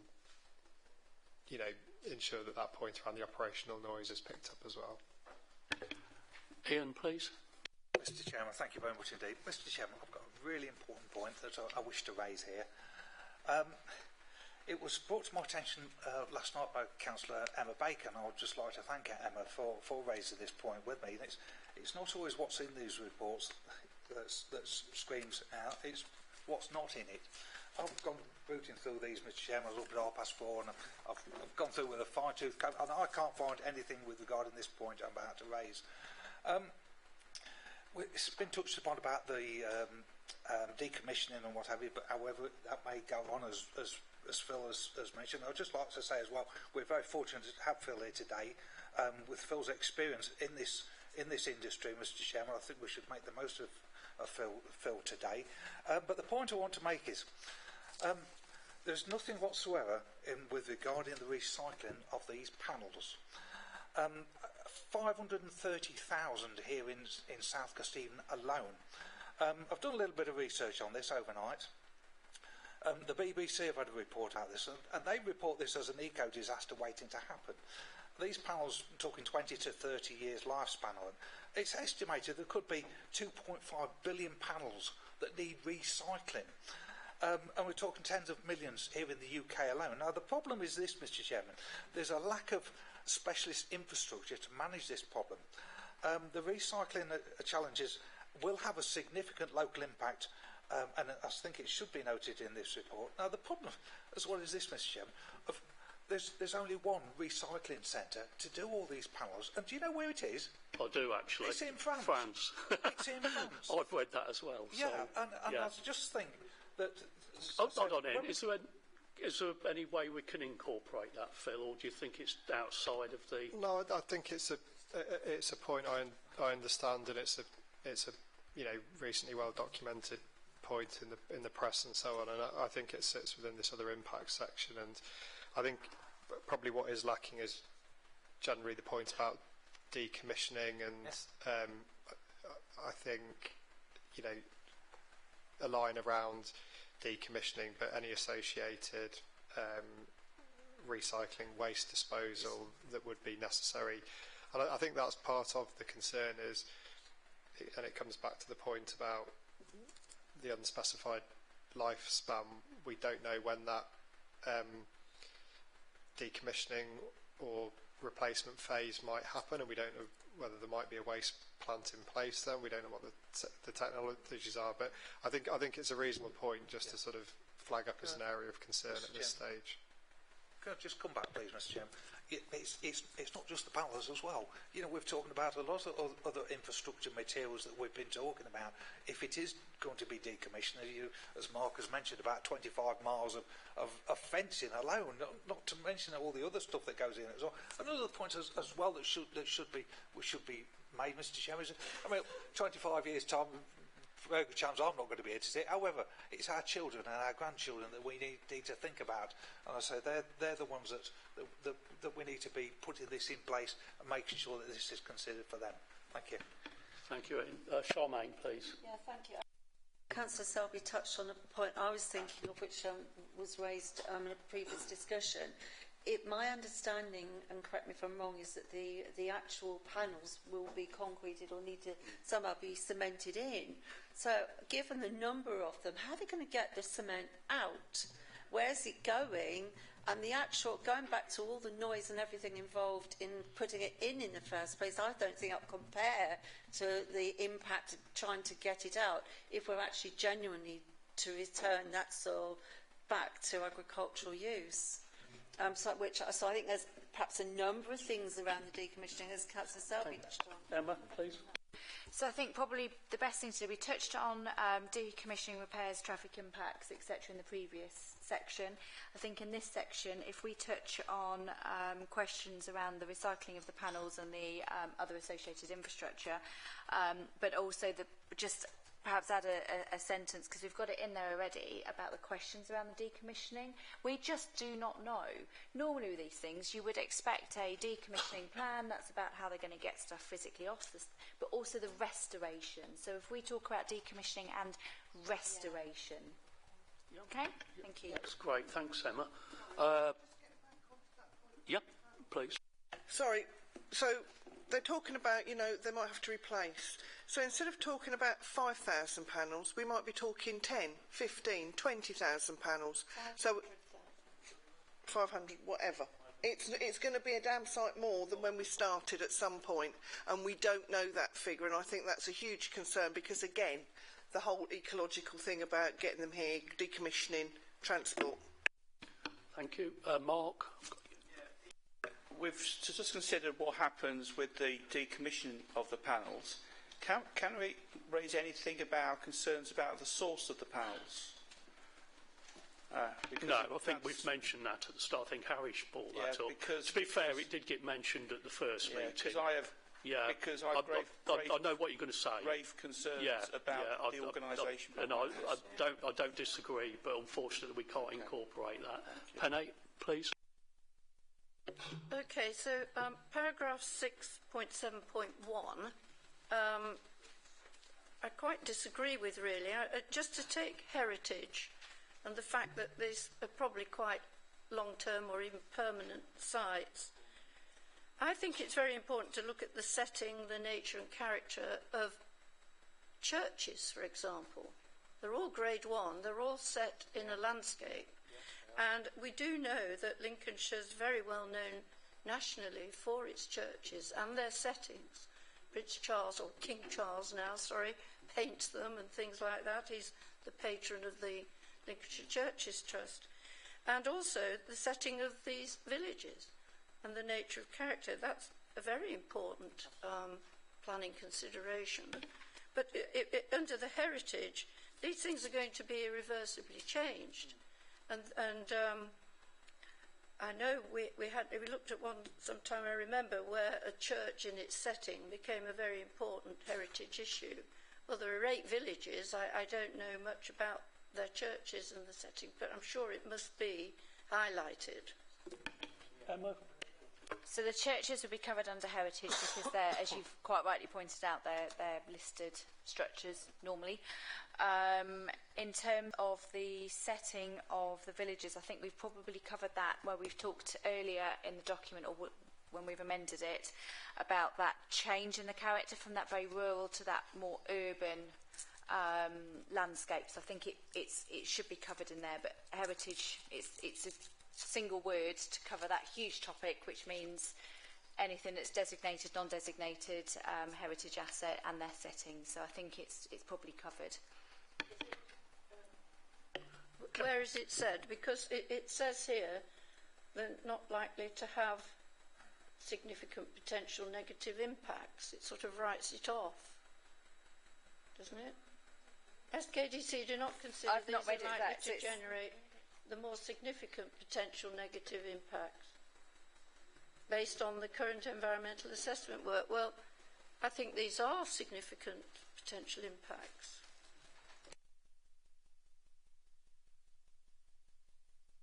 I think what this is saying, it's not saying they're not going to have an impact, it's saying the most important impacts are the ones that we've already identified. And certainly with regards to the character of the landscape and the setting, that is obviously covered in the landscape impact.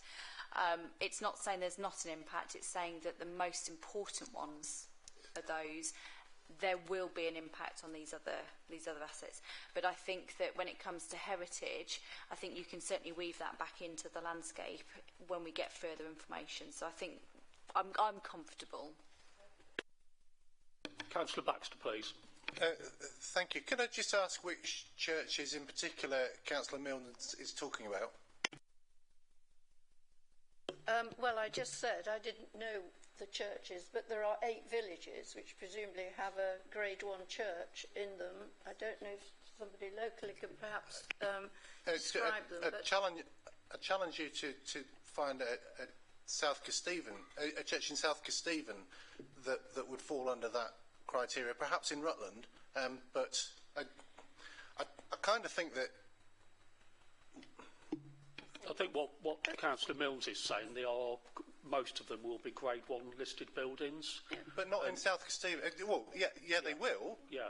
But I see what you're saying, that most of them are in Rutland. That's what you're saying. No, I'm saying which church is she talking about? Because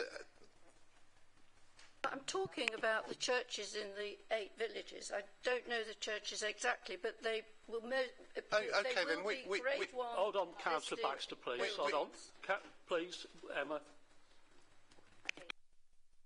Thank you. So I'm aware that there is a piece of work which I believe the action group's done on local impact on the landscape. That's a really positive and strong piece of work. In terms of the impact, this isn't got to drill down at this stage about the impact of setting of this particular church or this particular heritage asset. I mean, you've got Burley, for example, which is relatively close to some of this. That has a wider setting, a wider characteristic you've got to consider. So it's not drilling down into that particular detail. So I don't think we need to identify which churches or which heritage assets. I think the point is it will have an impact on the landscape. It's going to change, if consented, the character of that landscape. That's something we're very concerned with. We're also concerned about potential impacts on heritage assets, but we've not specified those heritage assets because at the moment we don't have something that says there will be a significant adverse effect on a significant. So I'm putting too many words there, aren't I? There's nothing that says that there'll be a particular significant impact on the setting of a certain heritage asset, but we can bring it in later if we do a piece of work, if we get some further details and we go, gosh, do you know what, we're really concerned about that particular church, or we're really concerned about that listed building. But I think this is sufficiently a high level enough document that we don't have to drill down into that nth degree. Thank you. Bless you. Thank you. Thank you, Chair. My point is that I don't dispute that there is an impact on the landscape, but I feel as if the committee is starting to kind of grab anything, Burley House, churches, wherever, to throw in the pot, and I think that undermines the case of the genuine issues. If someone said something about Shillingthorpe Hall or the Shillingthorpe Park, that would be a thing. But I think mentioning undisclosed churches or churches as yet to be recognised. We are taking advice from the officers as we go along. It undermines the case, and I think people are grabbing for anything. I think we're not going to start an argument, Penny, about what is Councillor Baxter's status on this committee? I've just told him that we've finished with the issue now, Penny. I take your point that this is a committee report for the committee, and so we take your point, but we're moving on. So that's the last part about the other impacts. Councillor Rosemary Trollope-Bellew. This is just. Is the committee happy to carry on beyond 3 hours, please? Yep. I'll just point out we have got to be out. Yeah, we have got to be out here by 1:30. This is just for information, Chairman. St Margaret's Church at Braceborough is a Grade 1.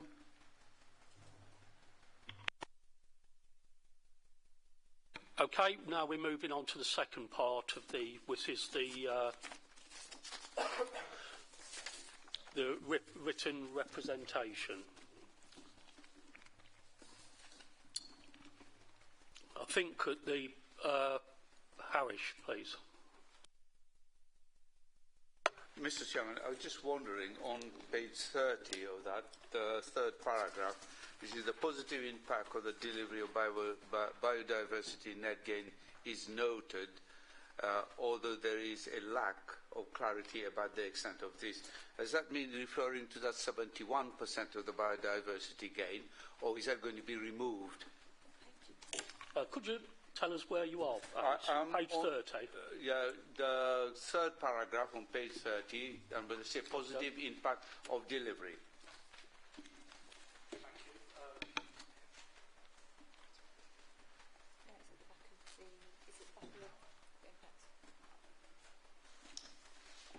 I wonder if we could take that out, Mr. Chairman.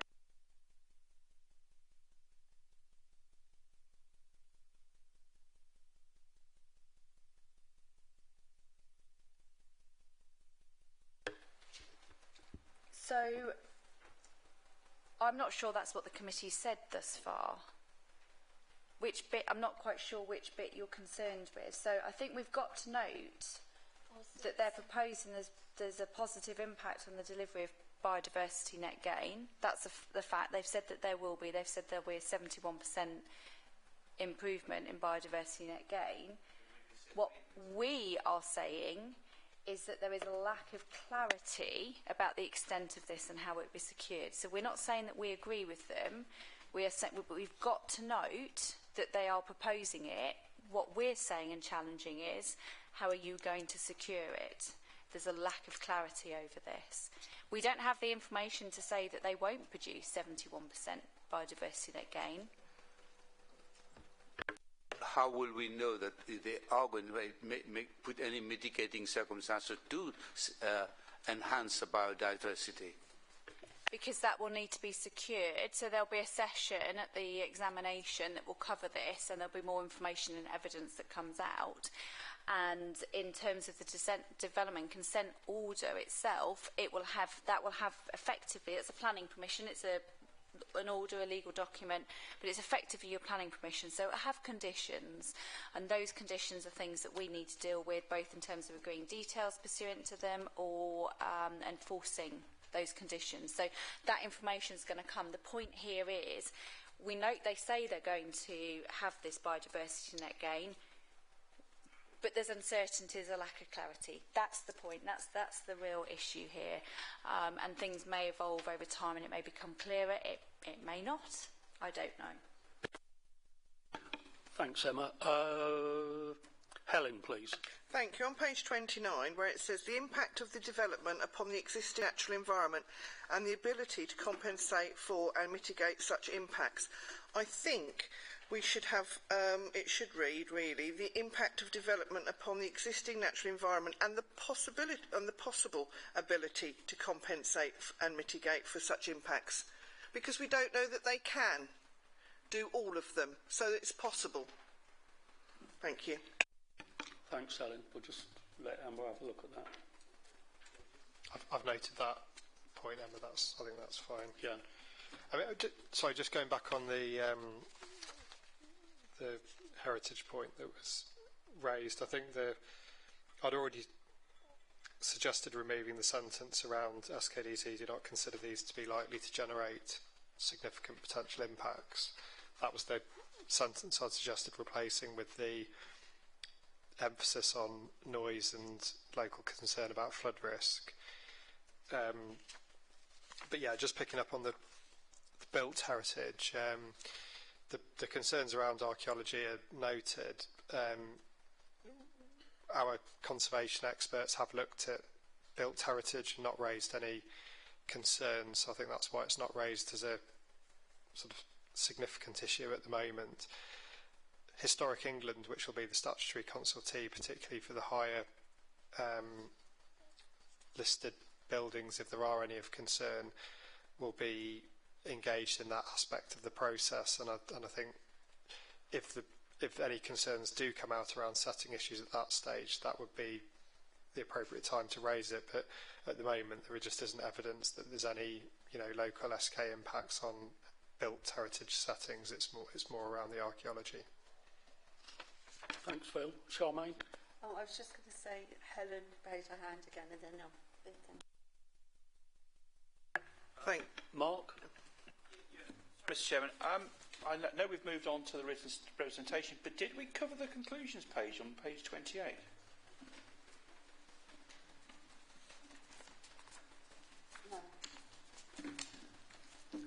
No, because we wanted a break. So right, because I think that we have been discussing. In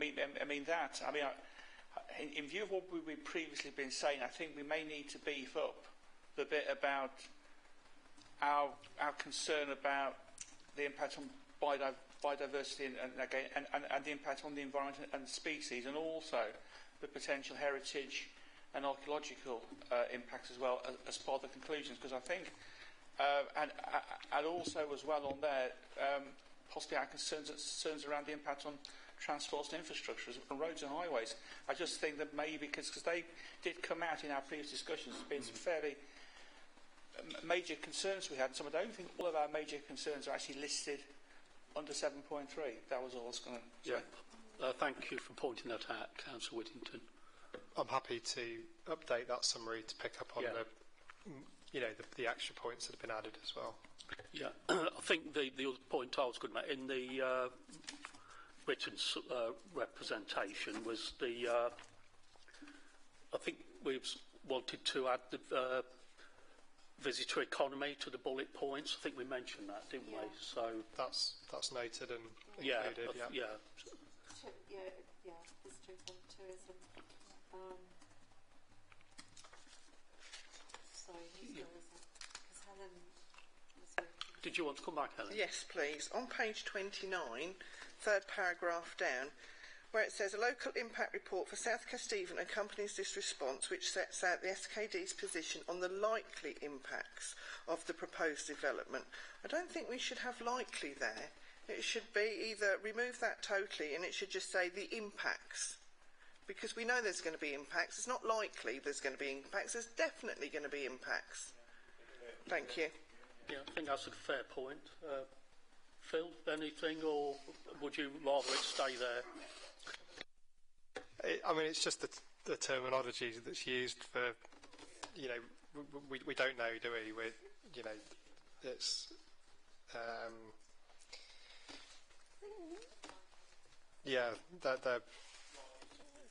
it's a prediction based on the information we've got, so that they aren't known. But if it needs removing, it needs removing.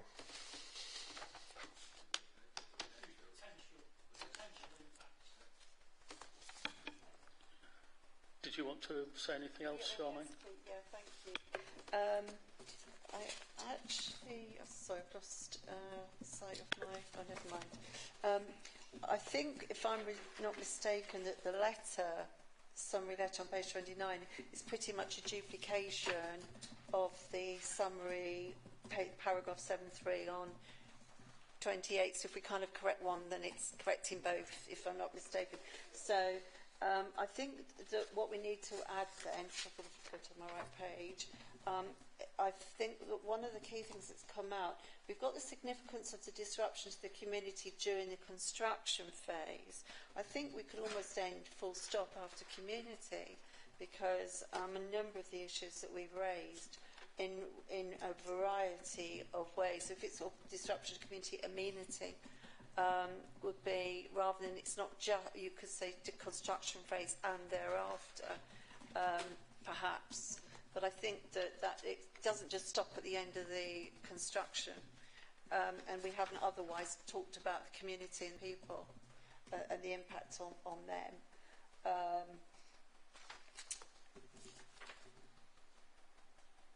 And regarding the, I felt that we've got a general issue about the there's a whole lack of certainty which we touched on.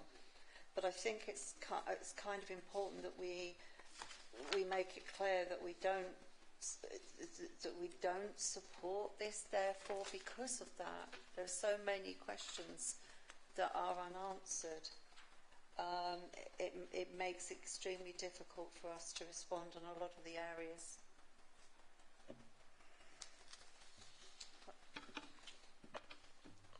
Anybody else got any comments? Or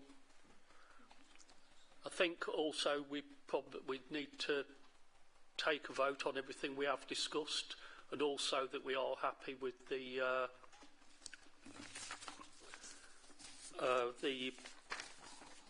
final written representation, which I believe does include our objection. So, anybody would like to?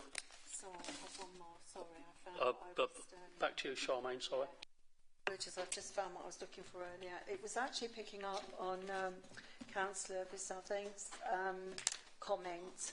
I actually agree with him, because I think it's how you read the paragraph. They're saying that there is a biodiversity net gain, when a lot of the debate we've had is in effect directly challenging that at all. And I think that's really important that we make that clear. Their figures are spurious anyway, because we in the first place, but we're going on what we do know. And what we do know is, as I mentioned before, even if they did acres of wildflowers, it wouldn't make up for the loss of about 20, 30 trees. So I really think that it needs to be really clear that I fully understand what Emma was saying too. So however we phrase it, something like, whilst recognising the developer is stating blah, we do not agree with that statement, because it's how I would feel would more reflect how we feel. So I don't think we can say that we can't agree with them, because the biodiversity net gain is a calculation and there's a set method and how you calculate it. What we can't agree with is how it's going to be secured, because there's conflicts in the proposals. They say 71% somewhere. In the DCO draft, it suggests that they'd secure 10%. I think what we can say is, because obviously the biodiversity net gain is looking at the habitats, it's not looking at necessarily everything to do with the wider ecology, and therefore we can add something in there around, we still remain, despite that, we still remain concerned about the wider impacts on the ecology, loss of existing trees, hedgerows, which I've heard members say, the protection of the hedgerows and the trees that are to remain on site, and then the wider impacts on them. Would that kind of cover it? Yeah, and I think that just keeps us from straying into dangerous territory on the BNG argument. Yeah, that sounds... Okay. Councillor Dilks, please. Yeah, thanks for allowing me to come back, Mr. Chairman. It's just giving you a comment a few moments ago about the committee approving the final wording. I'm just conscious of time and the fact that it has to be in by midnight tonight, and I would just ask the committee to consider leaving that to the Assistant Director Emma and Phil Jordan, because you know, they've got a lot of points to take on board. I've got confidence that they will do that and fulfil what the committee is asking for. Thank you. No, I think also, though, in the presentation, I think the recommendation is to object. So we're quite happy with that. Yeah. Harish. Yeah. Sorry, it was Marky and then Harish. Yeah. No, Harish first, I think. Yeah. Well, thank you, Mr. Chairman. I just sort of finally realised why I had bracketed a word. On page 29, right at the bottom of the last paragraph, where it goes 5 bullet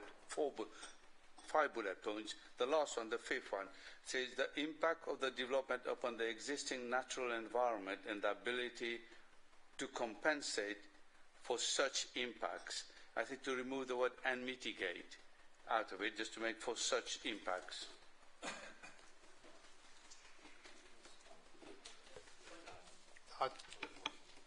I would suggest leaving.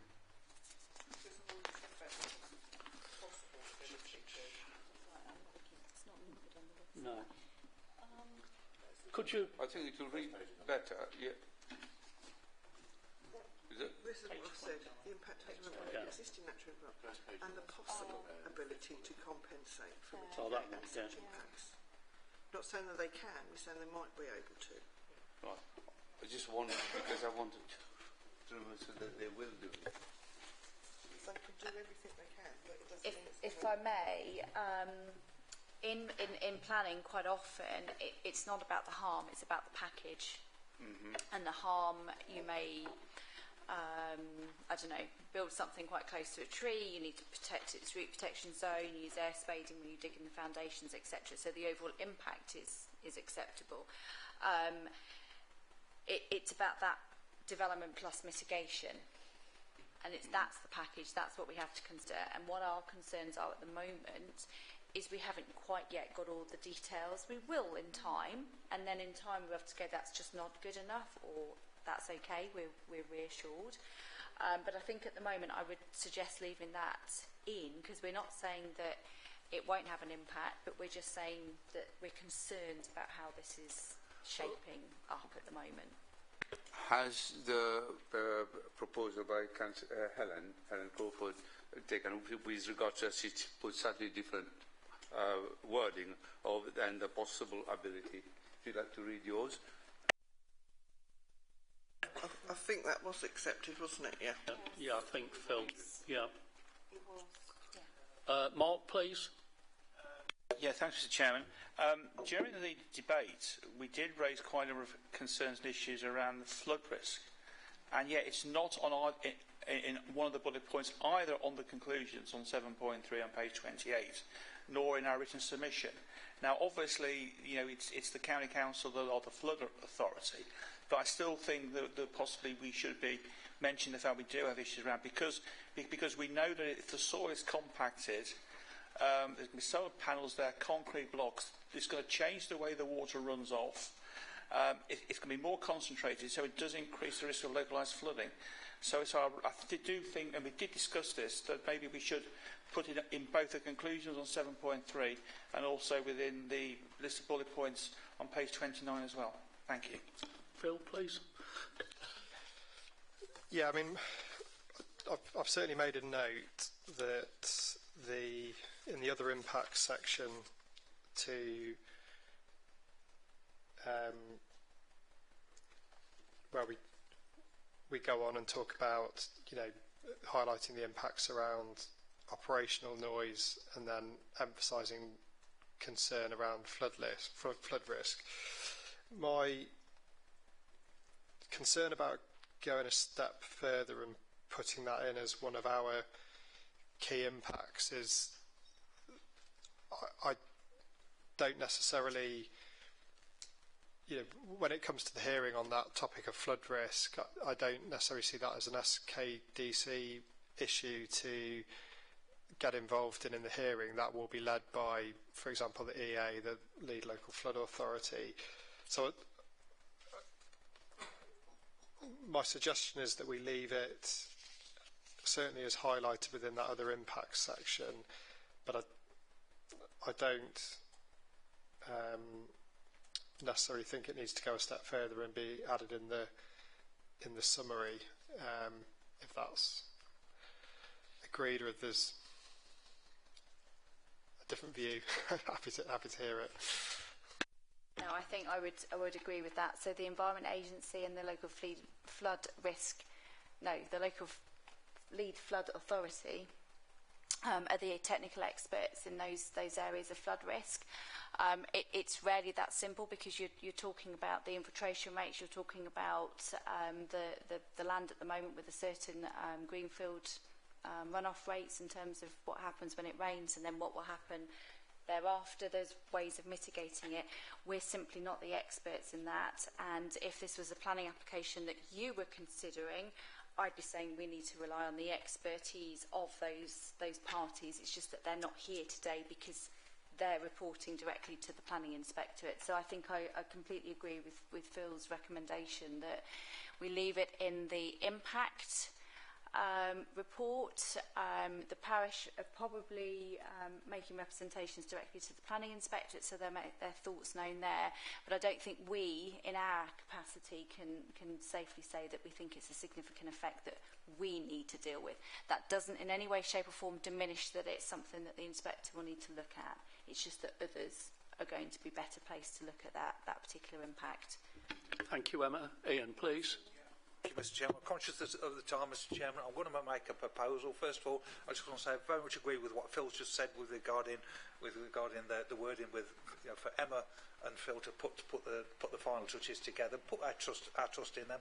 I'd like to say thank you very much indeed to Phil and to Emma for the work that they've done. We've been going nearly 3.5 hours, Mr. Chairman. There's been some fabulous debate here. A lot of good points that's gone into this local impacts report that we're putting together. Also want to say thank you to our speakers that's come today and the councillors that's come along.